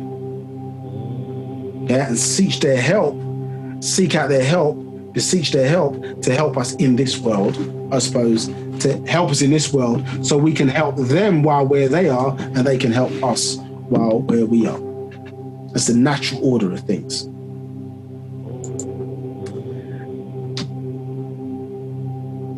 So, here saying Thakanat beliefs in place of your own, and you become out of your mind and inside his Akal mind. 88, thinking like him, thinking it's your own original Thakarat thoughts, literally out of your mind. 89, you're not utter insane, you are in fact outsane. 90, verse 90, you're outside of sanity or of a sound mind, sensible. 91, so efficient tashad concentration is not easily achieved with all that has invaded your subconscious akal mind in your cells, your brain's consciousness while you are mewen, awake, and while you are nawum, sleeping. 92, your world is a materialization of thought forms, musbatu, Sabaeans. 93, thought forms of kahen Akalan, divine intelligence, intelligence, and those Kawatat forces of the spirit world after the Khatet al, physical life. 94, it exists as vibrations, tones, colors, seeking and feeling by your emotions, Nashat energy emotion, just as there are waves of heat, light, electricity, and Nashat energy. So this is, as it's being expressed, why it's important, as I say, when we talk about in the image and after, so they know what was happening in the image and after the likeness. To take us out of our image and after our likeness, why we have to have vivid thoughts and vivid understanding of who we are, not the what we have become. Understand? Well, a jewel from the masses says the mind is like a field. Whatever you plant in it, it will grow. So we have to start planting this 9 mind information into our field to give us a strong sense, as I say, of who we are, align ourselves to the correct vibrations, because we've got so much in this society overstood that is working against you, working against your ability just to achieve simple concentration. Internally, you've got to contend, externally, you've got to contend, and you've got to live as well. Job, this, work, children, so on and so on, family, partner, whatever the case may be. And in this, you've got to find all of these necessary tools. You can't just be spiritual without being mastering physical, and vice versa. You've got to manage all of it. And that's why it takes that so much challenge to ascend. But what other option have we got? We're in hell now. It's not about dying and going to hell. We're in hell now. And all the challenges it's going to take to come out. But the thing that we have to understand, each journey is begun with one step. Yeah, it's about us working on the accumulations of starting small, overstood, and accumulating, trying to do something day by day. You understand? I'm trying to read the whole, book in one day, but you're trying to do things small, and let it accumulate.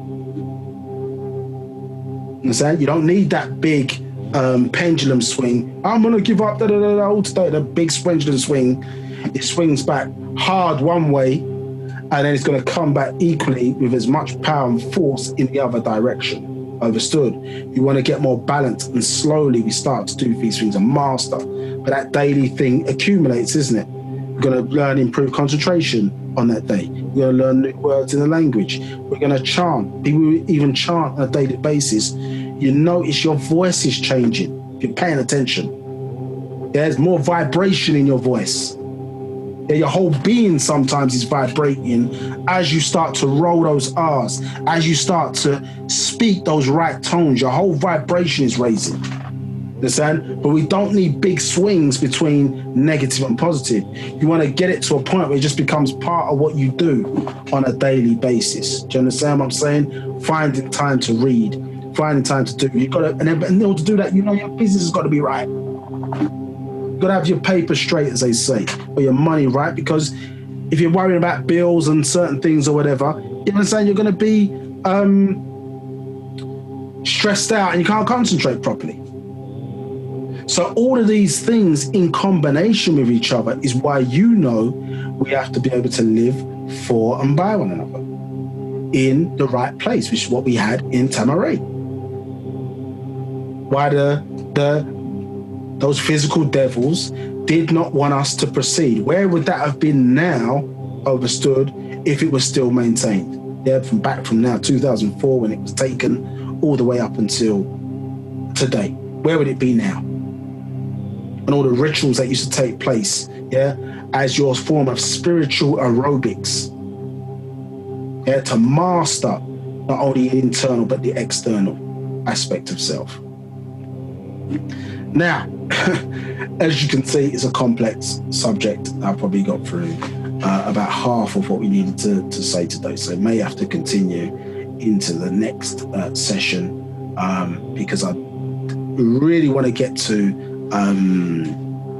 or at least convey, this issue about the Rei Ha-Achet and how it ties into Tutankhamun. I do want to cover that in some detail. So we've probably got about, as I say, maybe another session just to do on this subject if you will allow me, and then we'll, as I say, maybe split the subjects next month to do what's already planned, I think, to try and combine the two things together. Right, okay, any burning questions? Because unfortunately we can't go over today. We've got another meeting that we need to attend. So any other burning questions before we close out today?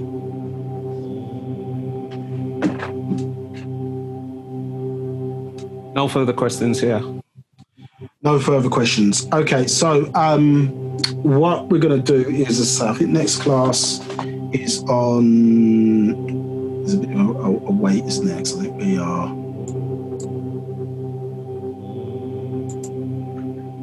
There's a bit of a wait, because I think, as I say, August is a longer month. So I think the next class on the first.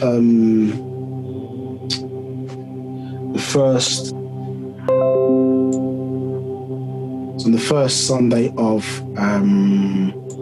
September, and let me just get to the right page there. So 6th of September is the next class. It may be. I'm not promising. If there is time, we might do a one-off just to get this class done and dusted. But if not. And we'll be if that is the case, we'll notify you of a special date, like a one-off date, just to finish off this particular session of reflection and projection. Because we've opened up a bit of a door, we need to close it. But let's say we've opened up a door, we need to build the bridge to a proper conclusion. So if not, it'll be the 6th of September that we come back. If not, there'll be a special part in relation to that. This class and others, you can find them on the YouTube channel, All Eyes on Egypt, Midlands and the North.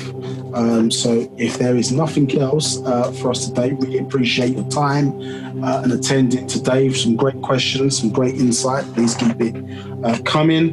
And as I say, we will keep getting this information. The Master sacrificed Dr. Malachi Z York for many years, since, as I say, 63 unofficially to 1970 officially, and continues to write today, as I say, to get this information out to us to aid our transformation. Do you understand? Anything that you can do mentally, understood, you can achieve. Women, young men, don't let these things in life hold you down. Do you understand? However your circumstances might be, we are divine beings, understood, and we need to find that gift within so we can transform, as I say, into who we are supposed to be and change the adverse vibrations of this planet. You understood? And part of you attending our classes today and finding yourself and being a better you is all part of aiding that transformation. So we thank you for attending and joining us today, and expect you back on the 6th of September so we can continue this great works. Dawakum. Which means thank you all, and we'll see you next time. Take care.